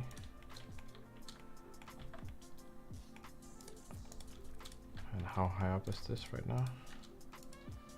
This is 300 meters. Maybe we'll go even higher up.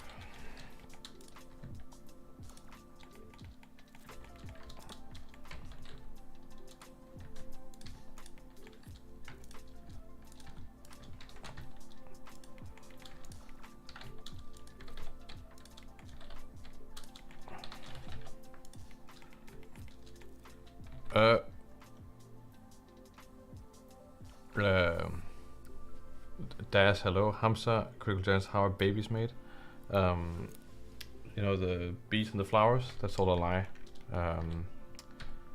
Babies are forged in a special forge. I think it has something to do with hell and with pyramids and slavery. So try to figure that out, because that's what I've been told, and it still doesn't make any sense to me.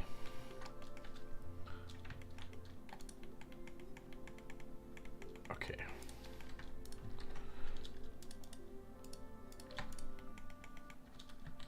Okay, cube projection.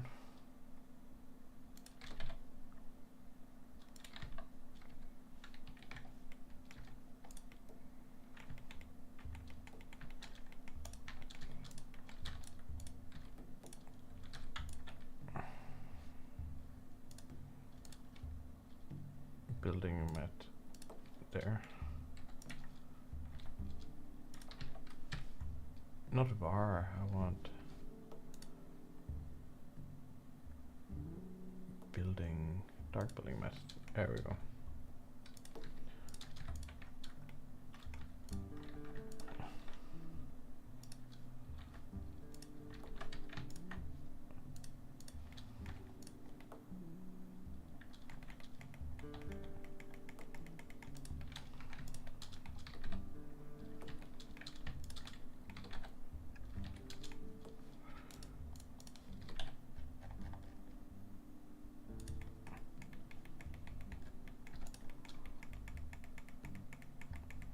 Yeah, starting to have a kind of ET looking building, but that's okay. That's kind of what we needed here. We can have that thing coming in there. That's nice. The nice thing also about like doing it like this is that whenever you make the buildings, they're all gonna fit, because all the textures there, they're already calibrated, you know, to each other.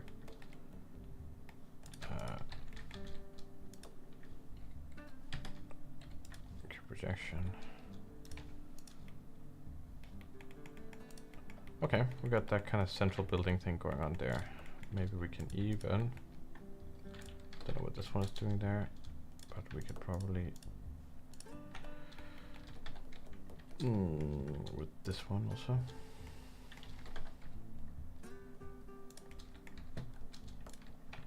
Probably even give it a little bit of 45-degree angle here.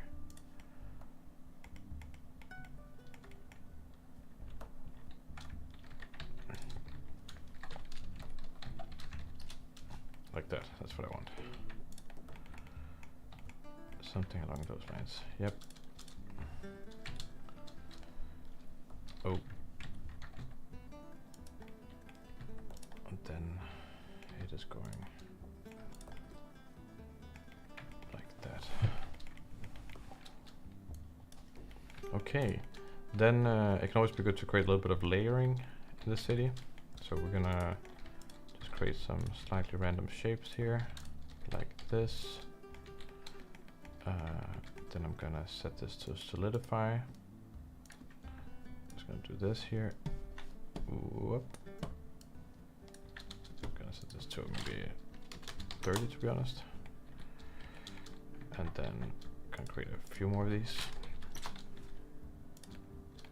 Then you can get some quick layering. It's gonna be quite nice.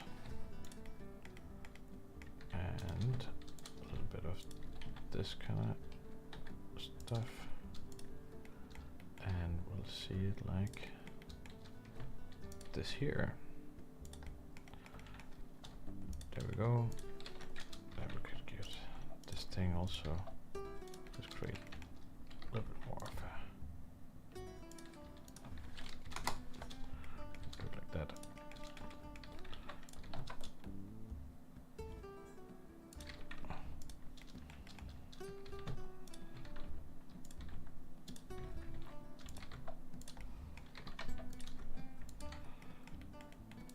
There we kind of have a foundation for a city there, and then I'm gonna put on a plane, put it here, and just make that real big. Just wrap that around everything. Then we should have a good kind of general layout. Okay, nice. Then maybe we want to use this one for something. We could start placing buildings on this, or we could scatter some random buildings. I'm kind of feeling like we should scatter some random buildings, but then we need to make a bunch of random buildings. And we have some. We also have this one. I kind of want to make some stuff that's a little bit different, some stuff that has different outlook, like this here, like this. We can just do that, like so. Then we have one building more. You cube project. Like that, cool. Another building.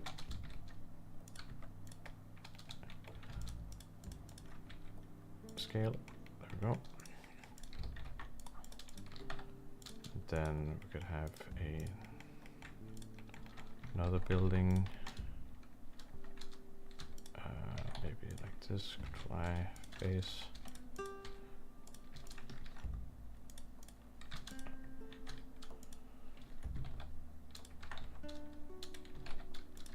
Like so.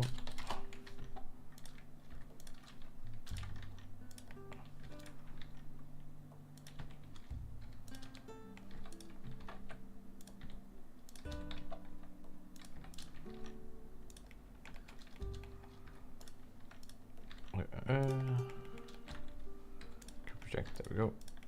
And these guys, they get to have this thing happening to them. Actually, I'm gonna keep it like that. I'm gonna come down here.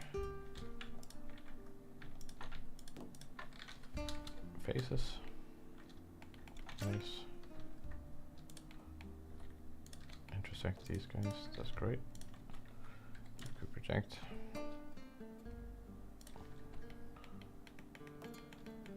That's also a building.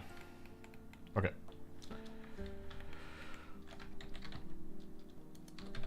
Gonna set all these like this. Then we have a few buildings to play around with. Gonna take all these and put them over here.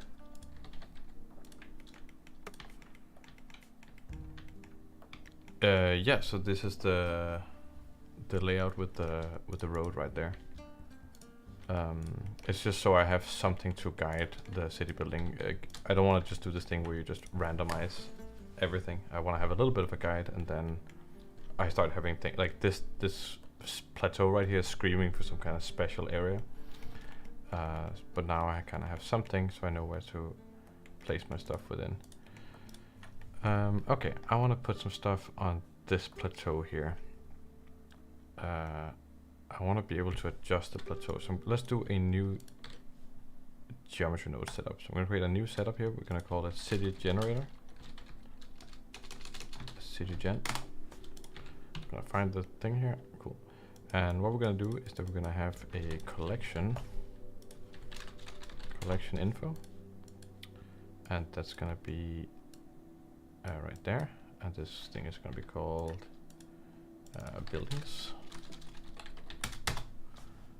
And these guys over here, not this one, these guys over here, they're going to be put in a thing called buildings. Like that. So that's what we have there.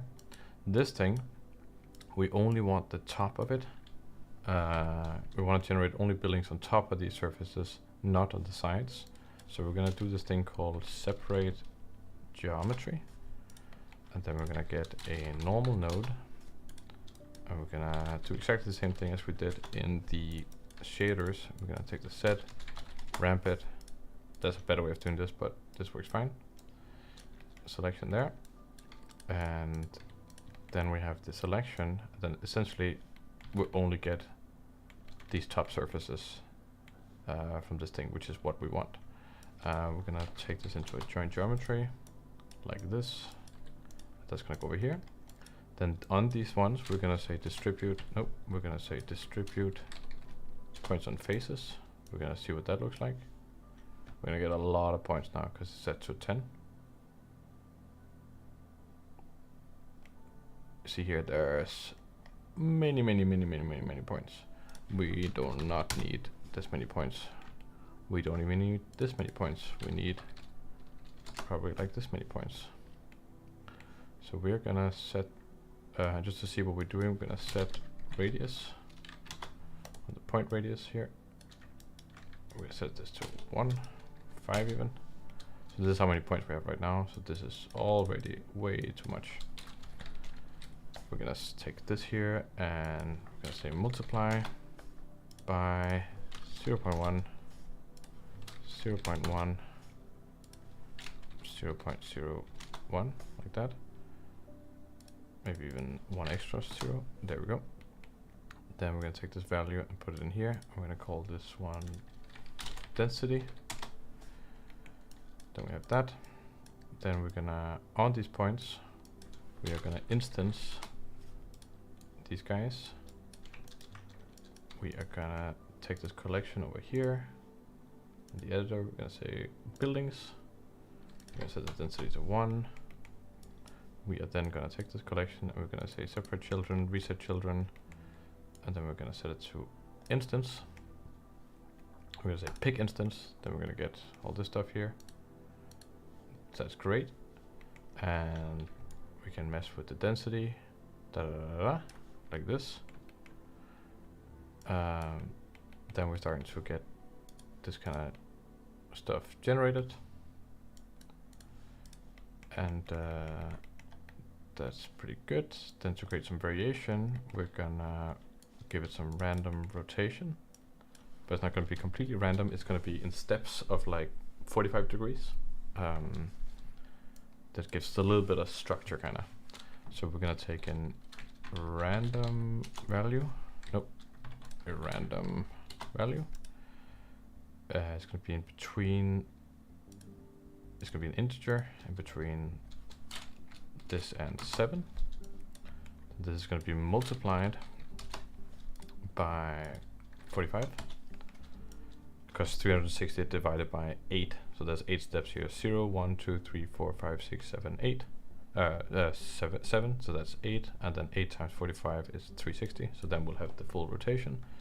And we're going to set this to with 2 radians. We're going to set combine x, y, z. This is going to be going the set vector in the rotation. Then you can see here we got lots of different rotations now for the stuff. You see all these pointing in different ways. If I set this down, then it will rotate less and less and less and less, but we want it all the way to 7. And I get that. Cool. And then we're also gonna get a little bit of a random value for the scale. We're just gonna do a little bit of a scale thing here. We don't want it to be too noticeable. So it's gonna be 0.8, 1.2. And it's gonna go to scale. Got that variation there, cool. And then we can start messing with our buildings. So basically this one is not really what we want. And let's see here, what do we have here? We have some placements here. Got a little bit of randomness there. Okay, cool. We need a lot more buildings.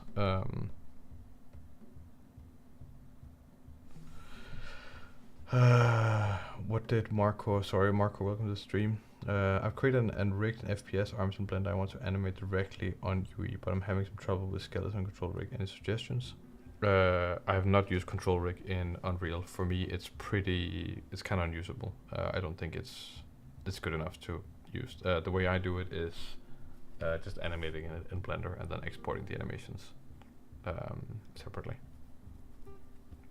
Plexiglass writes, although I really enjoy the streams, I do hope that you'll return to tutorials, not replacing the streams by them though, because tutorials are the ones I can actually follow and make sense of. No, I get that. I think I really want to be able to provide the tutorials, but they take a lot of time and effort, and I would love to do them again in the future, but right now they're just taking a little bit too much time.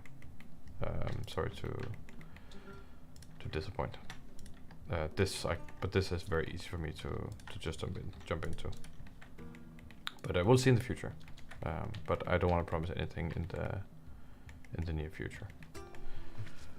Okay, so we got this kind of stuff here. We could borrow some buildings from the other one here. So if I go into buildings, then I have all these guys right there. Control copy objects, bring them into this guy, into buildings, and then they all come in here. So that's great.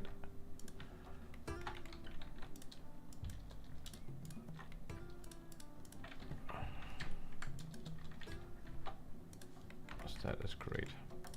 We'll probably increase the density then.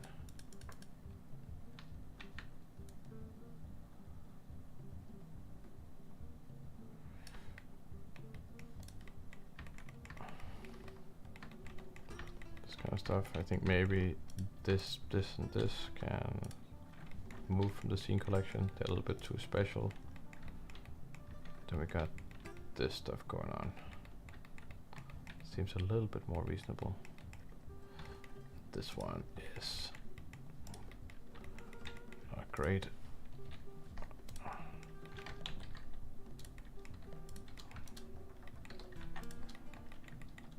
Yep. So these buildings, I just pulled them in from the other scene, but this is kind of how I made them all. I think you guys figured that by now. Okay, very nice. Then let's see what we have here. Could probably give them a little bit of seed variation.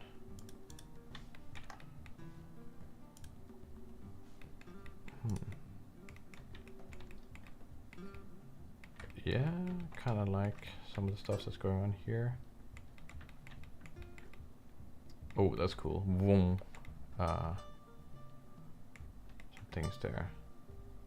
Yeah, then I think what you can do is then you can just adjust, you know, this stuff here a little bit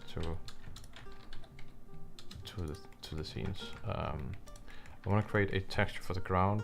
Instead of doing that right now, I'm just gonna steal that from these ones here. Bring that in.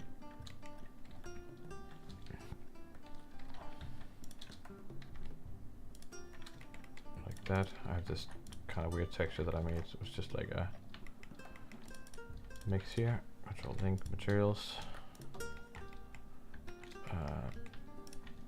Link materials. Cube project. Oh, cube projection.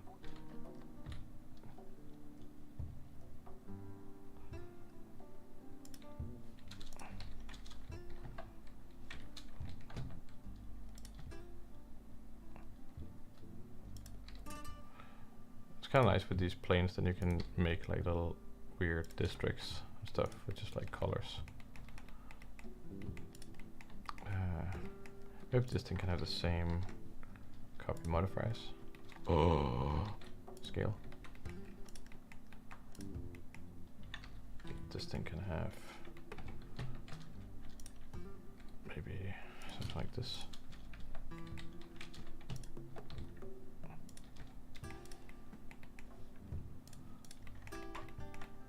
Then you kind of just have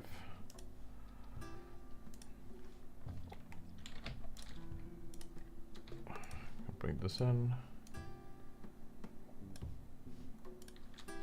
then you have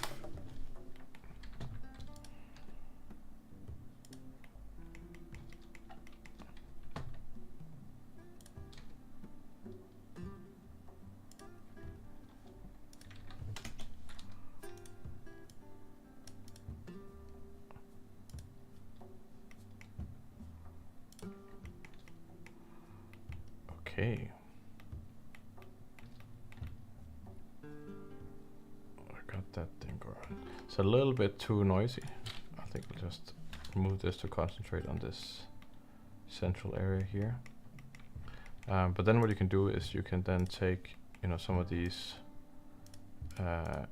key assets you have here, like these kind of towers, and then you can use these to create the central area. You can do these kinds of things. Be like, oh, okay, this is gonna look like that. Maybe this thing is gonna also be part of this. You know, and then very soon the city will start looking a little bit more like it was meant to be this way. And it's not just gonna be all this like random noise like this. It's gonna have a little bit more of a purpose. But you have to sit down and really do the, like, spend the time for those things. And then the thing you can do is that you can add things like this over here. So I got this thing right here. I'm just gonna copy this one, put it over here. And that's gonna immediately go into the scene collection like that.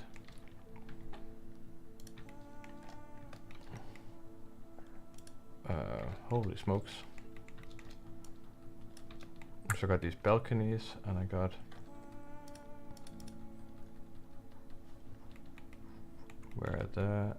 and I got these little things here. These are little roof detail stuff. Well, I could reuse all this stuff here, so I'll just keep that in the backhand. Over there, over there.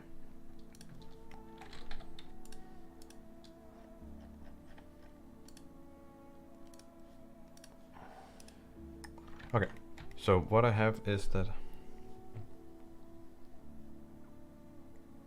I haven't really made the track. It's just for reference right now, so I know where it kind of is. I think it might be a mix of like tube and open road. It could be that some of the areas, you know, will look like that, you know, and then some areas will be like that, and then maybe some of them are like open road or something like that. I haven't quite decided. Oh, it looks kind of interesting. Looks quite futuristic. It's a good contrast to the blocky buildings. What I want to do was this over here. So I use these balconies here. You see they look like this. They have a bit of trees on them. And then I have these antennas. And what happens is that I have this asset here, and basically this asset has a geonode set up in it that places this stuff on buildings in a collection. So I'll take this here, and I'll put that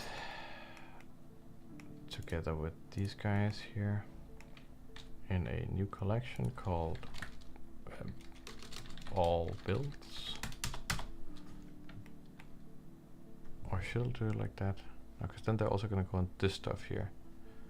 You know what? I think I'm gonna put it on this stuff here along with that stuff over there. So new collection called all builds. No, it's gonna be called all. There we go. And then these guys are gonna be in all. Oh no, they're not. They're gonna buildings is gonna be in all. Buildings on all. There we go. So then I don't know what this stuff is doing here. Delete hierarchy. Where's this stuff placed? This stuff is just outside. Could be interesting if these things are also in the buildings one.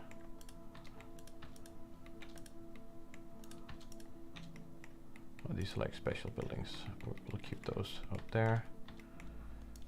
Put them in all. Okay, so that was a little bit hard, but oh, we also got these guys. These guys already used. So we got these balconies here, and they're gonna go in a group called balconies,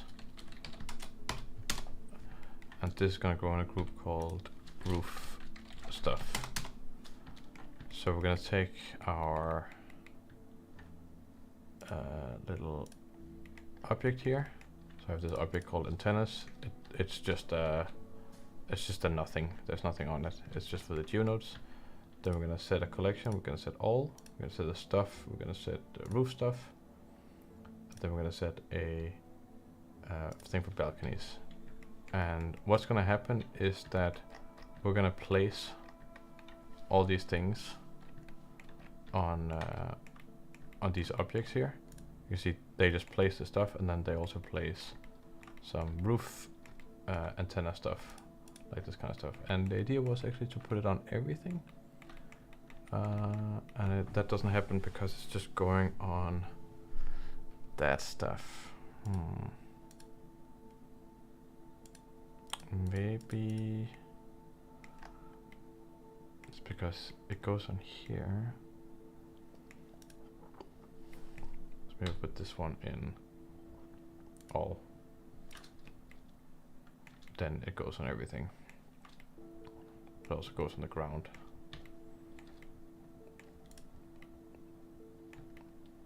Yeah, I just wanted to demonstrate the stuff basically. Then you get, it doesn't look amazing, but this is kind of what I did for the other scene, and you get these like roof antenna stuff. And then it's starting to have like a actual thing. Hello, Eva. Hi, first time here. This is really cool. That's awesome. I'm not making the prettiest thing right now. I'm mostly just demonstrating making these like cities and how to, I guess how to think about it. Which is creating something a little bit more nice looking, but this is definitely the approach. I think I was just rushing through it a little bit. I think it takes a little bit more time. Ryan Taylor, caught the stream live this time. I always miss these streams. YouTube bell icon is completely useless. Yeah, I mean, I don't know what YouTube is up with that. Like, it's I could do a different thing where I send out stuff. Can you remove the ground from the all collection? Yes, the ground right now is the thing that's placing these things. So I could do that, but I'd have to separate the things out. which it's super easy to do. I'm a little bit lazy. For now, I'll just remove all of it. Scene collection there. Okay. So we got this thing here. And then we got this stuff here. Okay, so what I actually wanted to show in addition was, last thing was, so I did these roads here. And this basically consists of like instantiating a bunch of objects along a curve. I'm just gonna pull this thing in here to show you what that kind of looks like. So I got this here, and then here, this is actually a bunch of meshes. But you can see, like, taking this and intersecting it with everything will create a very different feel for everything.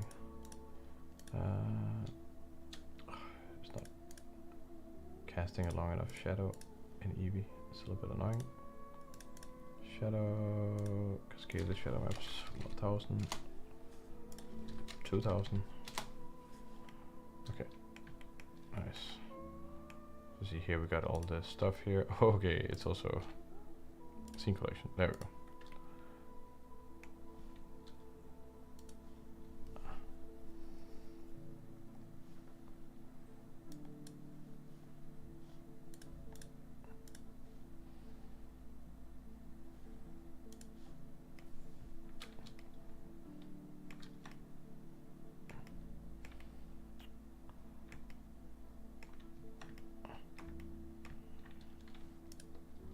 So here we're getting this kind of stuff here. And that's the stuff that's gonna start pulling it together. So if I bring in a camera,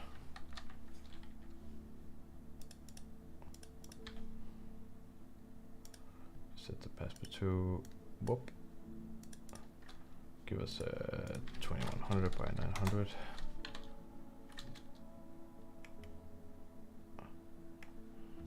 And then give us a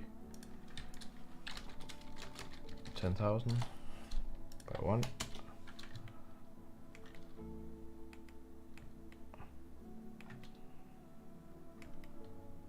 Then maybe I can frame this like racetrack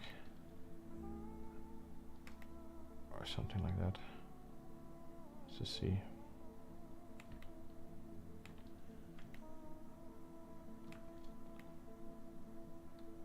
Something like that, potentially. And then I think what I would do is like I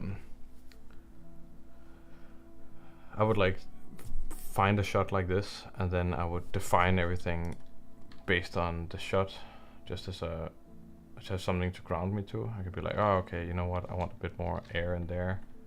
Maybe this thing goes out here. Maybe these guys are a bit too many. It's only like that, and then, you know, clearly need to fill something out over there. So we can bring in another one of these. Oh, wrong way. Where's the camera? Okay, over there somewhere.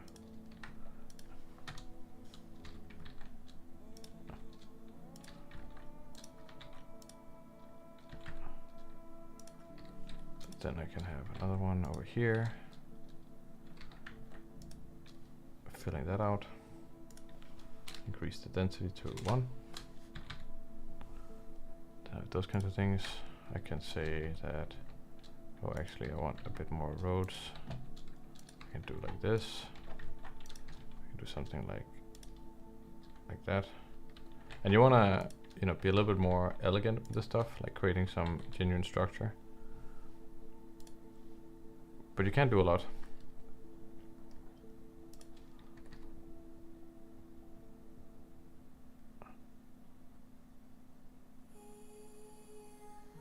Kind of like this light like this.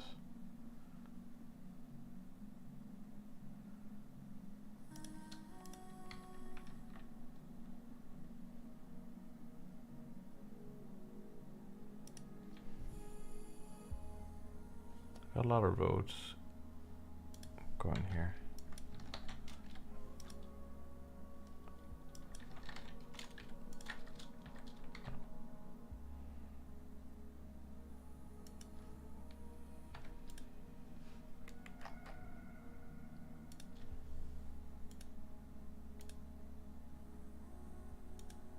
Actually, just one over here worked nicer.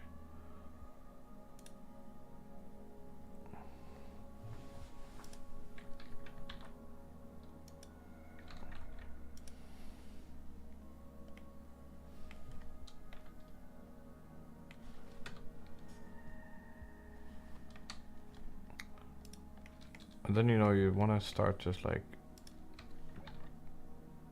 marking out your city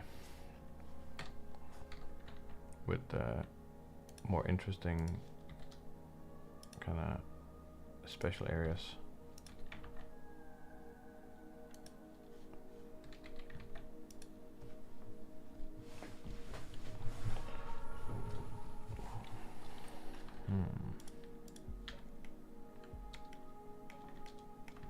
Oh, I kind of like this more. There's something about this shot here.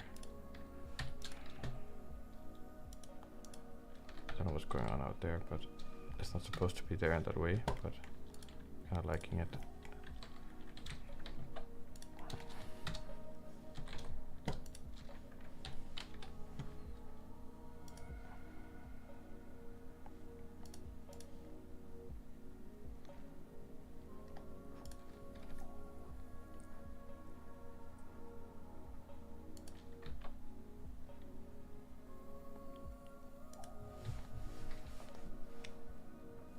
You could also have a more uniform city, like if you, for example, said, you know what, like this is a bit too much, this white stuff. You could also just say, oh, that's not what I wanted. That's not what I wanted. You could say that, like, okay, you know what, all these buildings over here, link materials. Then you get this stuff. Then suddenly the city looks a bit more like that. We could go even further. I think that's kind of the cool thing, is that you can really just, you know, try out some things in that sense.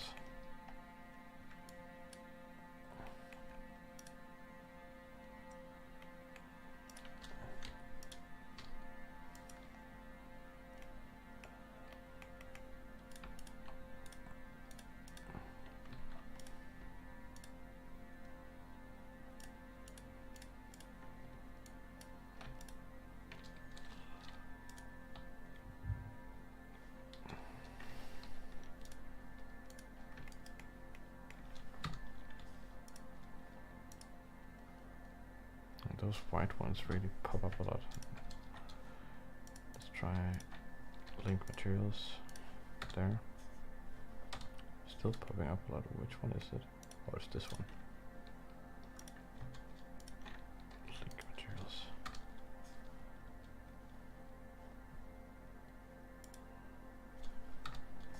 Get a darker vibe. Have a few materials. Then we're getting something more like this, you know. Then we have these guys kind of popping out. Also have this one be dark. That doesn't pop as much. This thing could become, oh yeah.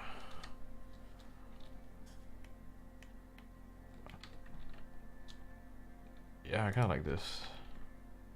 This is like big weird monolith.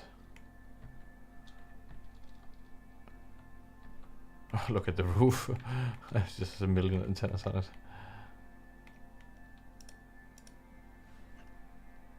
Let's see here.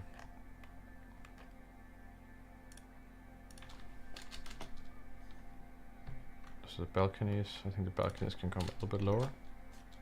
Oh, 10.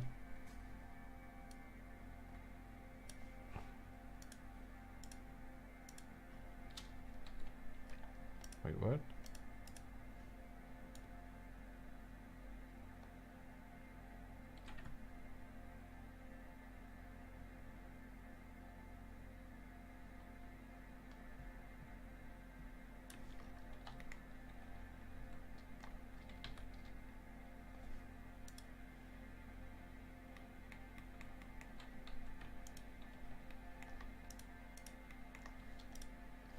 balconies are supposed to be less than 5. But they're not doing that. Okay, just set it to a scene collection then. Nope, scene collection, there we go.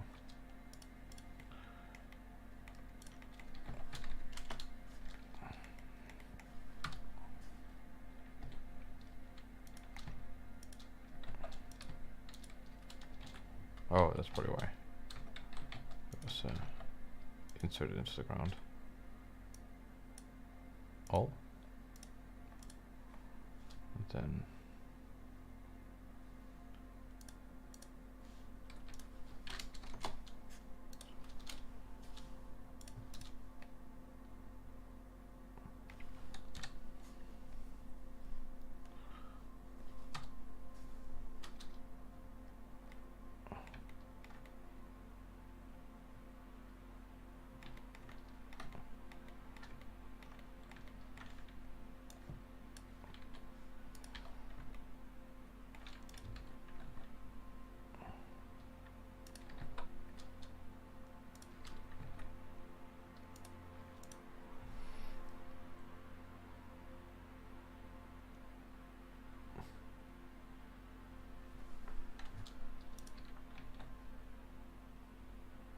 it can kind of be associated with that thing, like there. That's cool.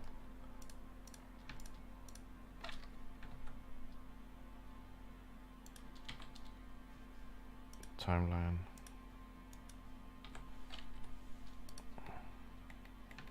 Has some stuff with some animation on it. Get my PlayStation 5 building here.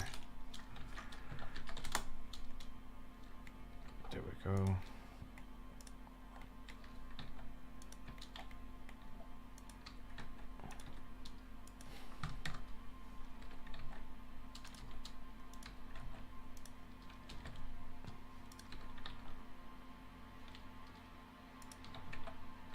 So this kind of area where the racing track is, that's kind of like an expensive residential area, or like, because you got all those nice viewing spots for the race itself. Just maybe have a bunch of kind of luxury things going on around that place. This tower could honestly be even bigger.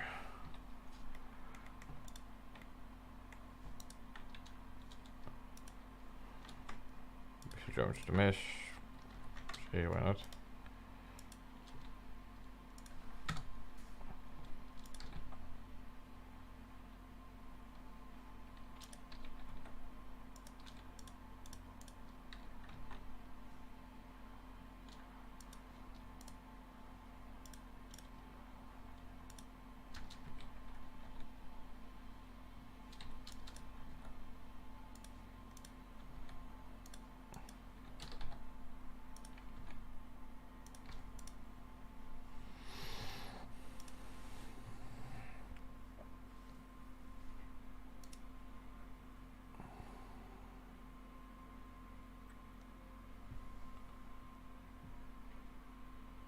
I'm missing like a good. I would probably spend a bit more time on like actually laying out the city, but I think I do kind of want a shot like this.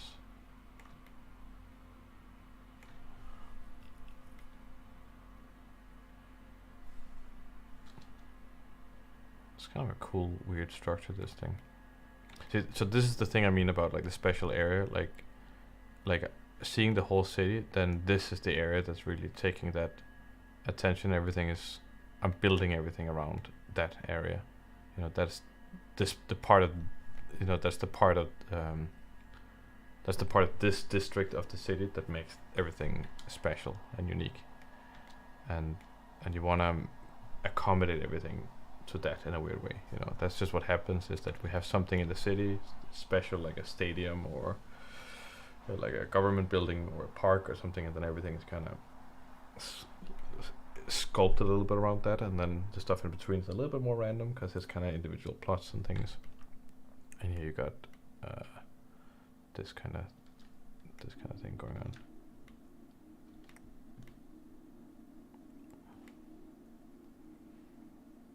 We've got this specific building here.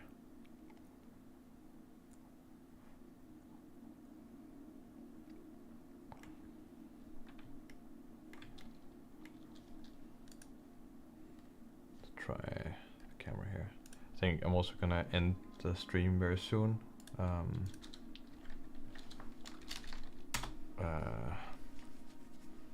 Even though it's been lovely,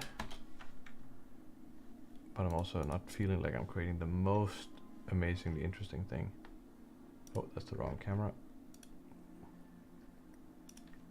This is the camera.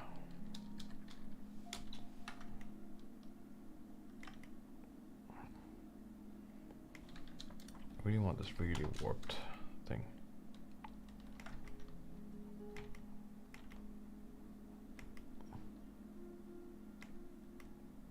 To really show the dynamicness of everything.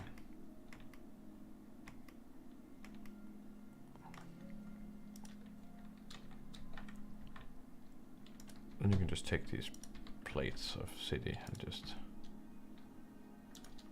extend them out into the ether scale. Then you just have that.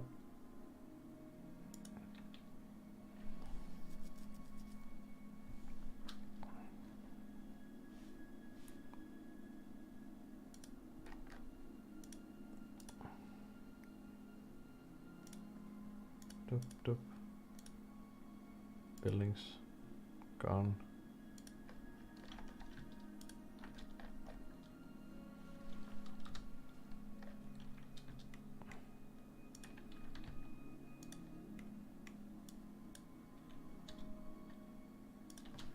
Extras.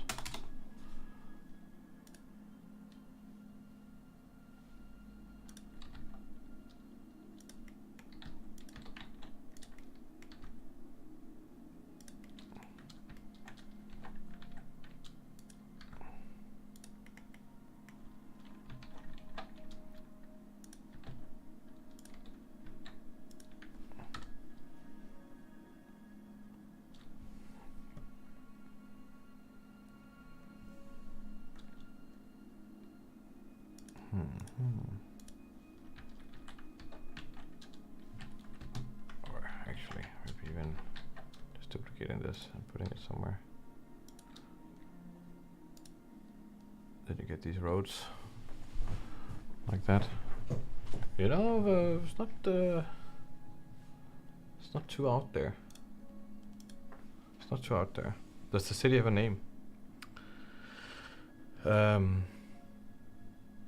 Race City? No, that sounds awful.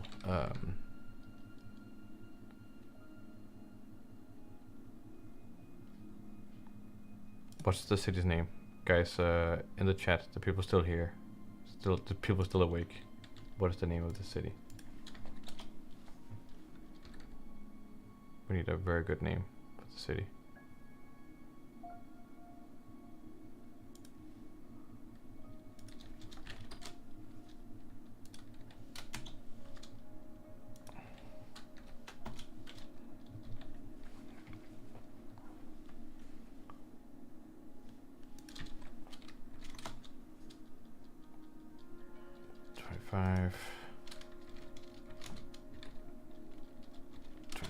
There we go.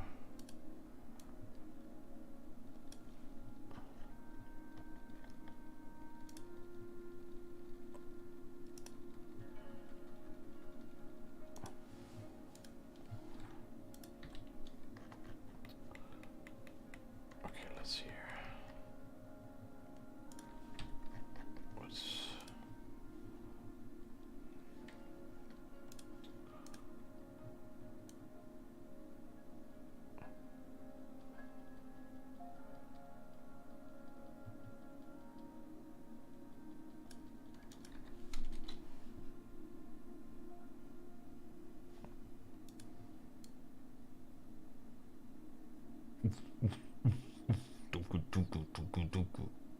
Party City.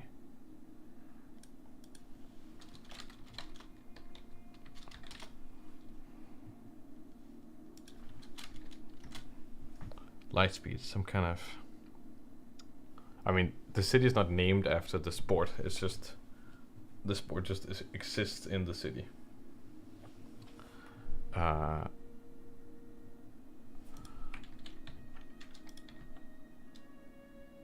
So it can be called like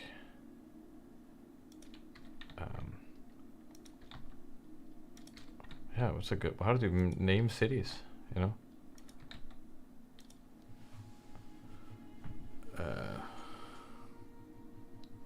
Lumia. Oh, Lumia is kind of a cool city name. Wimbletown, like Wimbledon. You know, cities are named after like you know, Georgetown. I think it's like people Georgetown. Like Lumia. Welcome to in the city of Loomis. Lumia.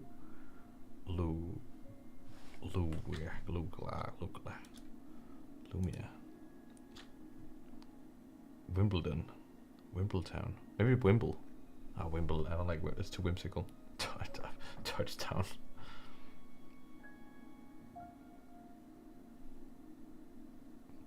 Louisiana, 100% right.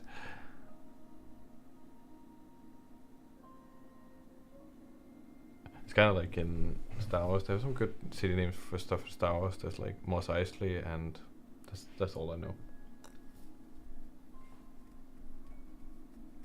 But Mos Eisley just like that's like Moss, and then there's some other place called Moss. It's like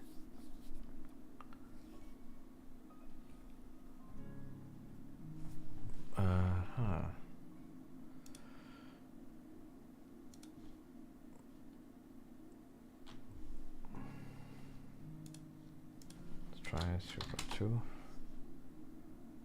Okay, let's try that, and then we'll just create a cube while people come up with a cool name for this place. Create a little cube here. We'll put the cube in scene collection. Look at all these lights we're getting out here. That's great. Oh, whoop. Let's create a little atmosphere. Volume.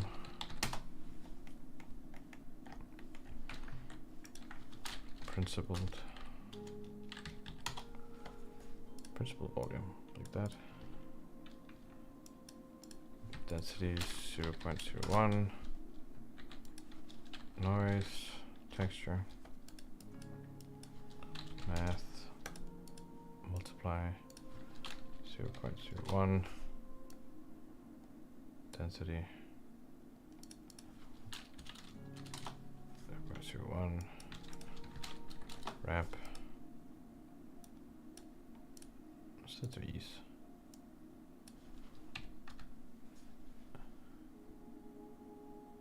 Get a little bit of God rays in here.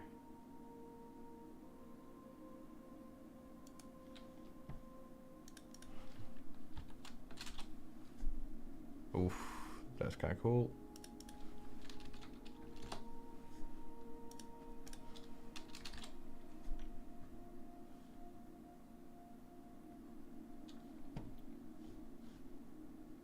See what I mean? Like, this can work. It's a city, and we got this weird blobbity blob. Maybe it's just better if it has like a. Oh, that's wrong. That's wrong. What I write it is wrong.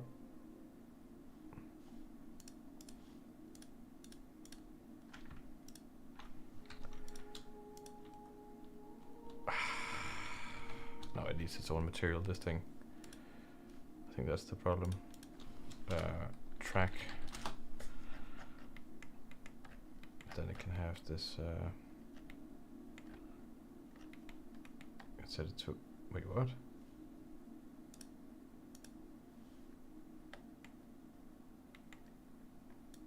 Is it already? Okay.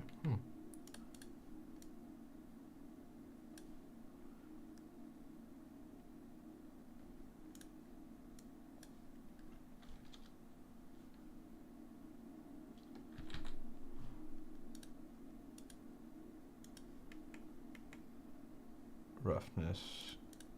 That's what I want. A little bit more chrome.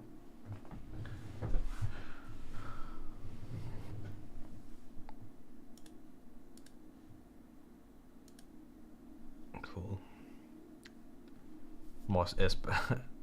Find fast-paced songs and change their names. Oh, okay, fast-paced. Oh, that's actually kind of cool.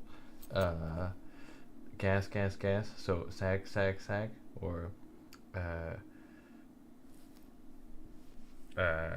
cloud connected. It could be Connecticut.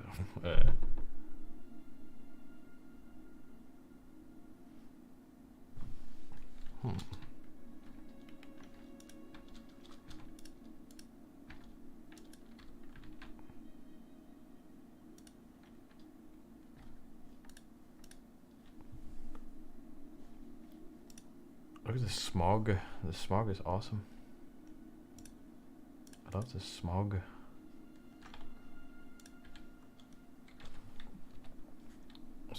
There's an Apex train called Vordersubden, so have fun with that.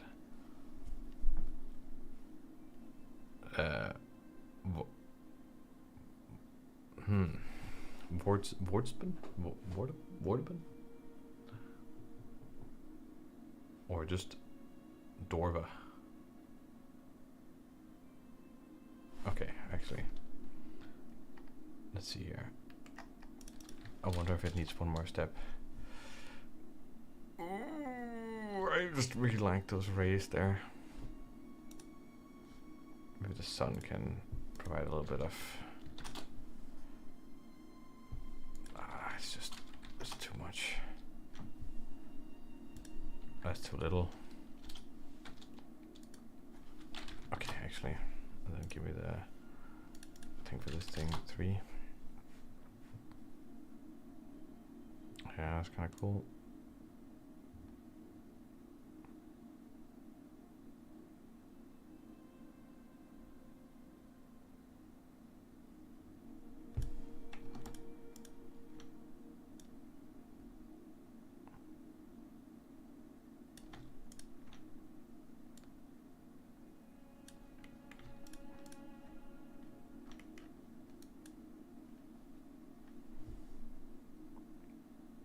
Oh yeah.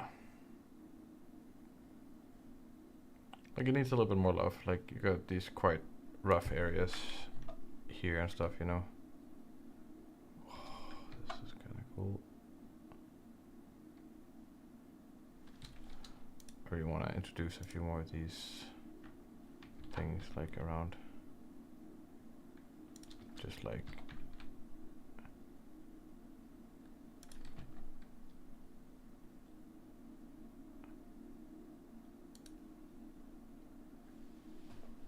creating this awesome streaks. Yeah, that is just great. Got my PlayStation building over it. Nope. There. Create some streaks.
It could be next to this other weird building.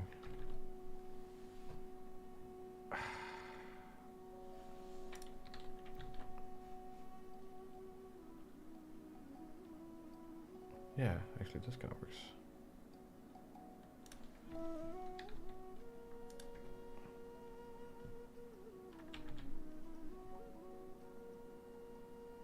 Yeah, then I think somehow Dorva keeps ringing in my mind, like it's called Dorva. It's called Dorva. The city's called Dorva. Maybe that's not a good name, but it's all we got. It came from a game. Um, Ryan Taylor writes, I was wondering how come you using a sun lamp as opposed to the sky texture node that gives you the correct ambient light as well? Is there an advantage to that, or is it just what you prefer? So what happens mostly is that I use an HDRI with the sun with the sun. And the HDRI is just because it gives way nicer reflections if you have any kind of stuff like chrome or something like that, or something reflecting like buildings and things like that, as opposed to the sky texture stuff. Then you start have to like introduce elements to have nice reflections, and they give a more varied like cloud color stuff to your scene. The problem is that HDRIs typically come with their own sun, so what I actually do is that I clamp the values in the HDRI so that instead of going from 0 to 100, they go from like 0 to 5 or something, which means that the sun won't be as powerful as it used to be, and then I use a normal blender sun, and it's just to have more control with the lighting direction.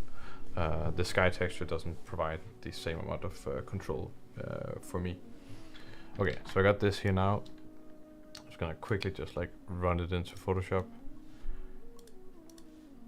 Oh, that's me. Oh, that's funny. And then I'm not gonna do anything really in here in Photoshop. I might just say adjust auto. No, that looks awful. Contrast. Yeah, okay, why not? And maybe just a color balance. Nope, not a color balance. Image adjustment, color lookup. See if we got something that can do some of the job here.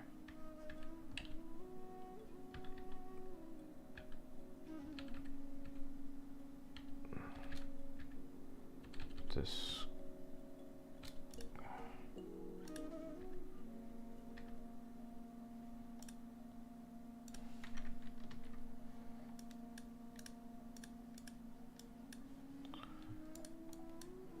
color balance, why not?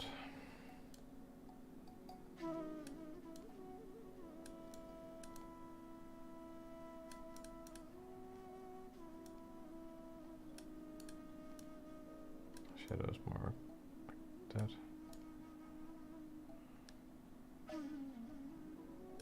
Sure, something like that. Okay. And then did I save today? I saved once. Dorva.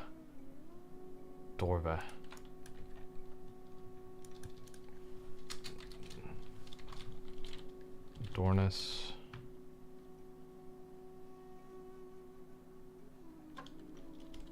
I keep thinking I've done Bess. Dorness.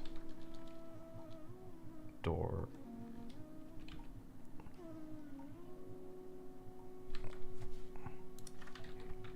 And then if we do like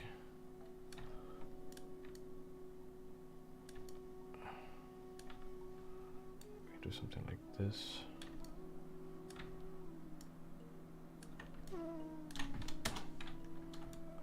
And then we say, actually this font is not really built for it, but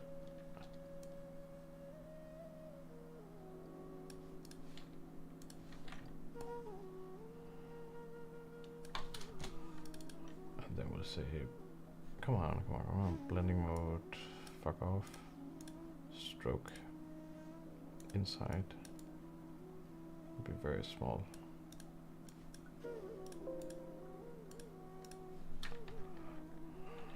And then,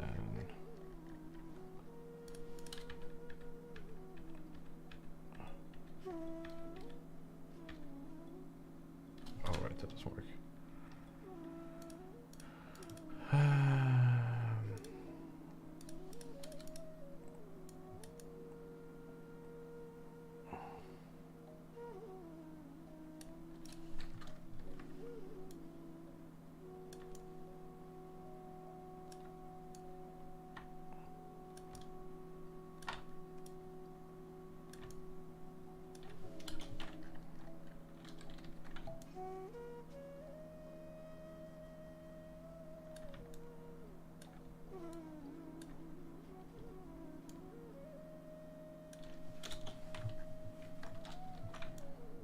Yeah, it's kind of like racing, like.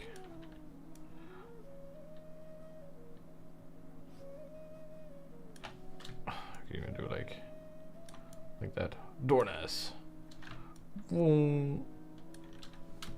That's not the best name, but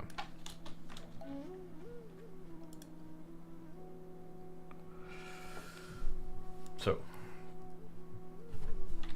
this is what we did today. That's what we managed to do. Not the most spectacular thing, I will say that. That is my bad. I am the one who made it. But hopefully you guys got an insight into something. Hopefully it you can see how you can do stuff. We got all these nice little city buildings and stuff. We got some cool light out here. I would spend maybe 10 times the amount of time like figuring out the internal structure of this kind of stuff. I would never leave anything this raw, but it is a good idea of like kind of the process that I would go through and how I would think about creating the city. And I think now we got something that's a little bit special, kind of. It's definitely some kind of city, and it's doing its thing, you know. So hopefully it was useful and insightful. I don't know what we'll do next time, but next time we are gonna also make something. Oh, will there even be a next time? I think next time I'm actually teaching somewhere else, so I actually don't have my setup for doing any kind of streaming, so there won't be any stream on next Thursday.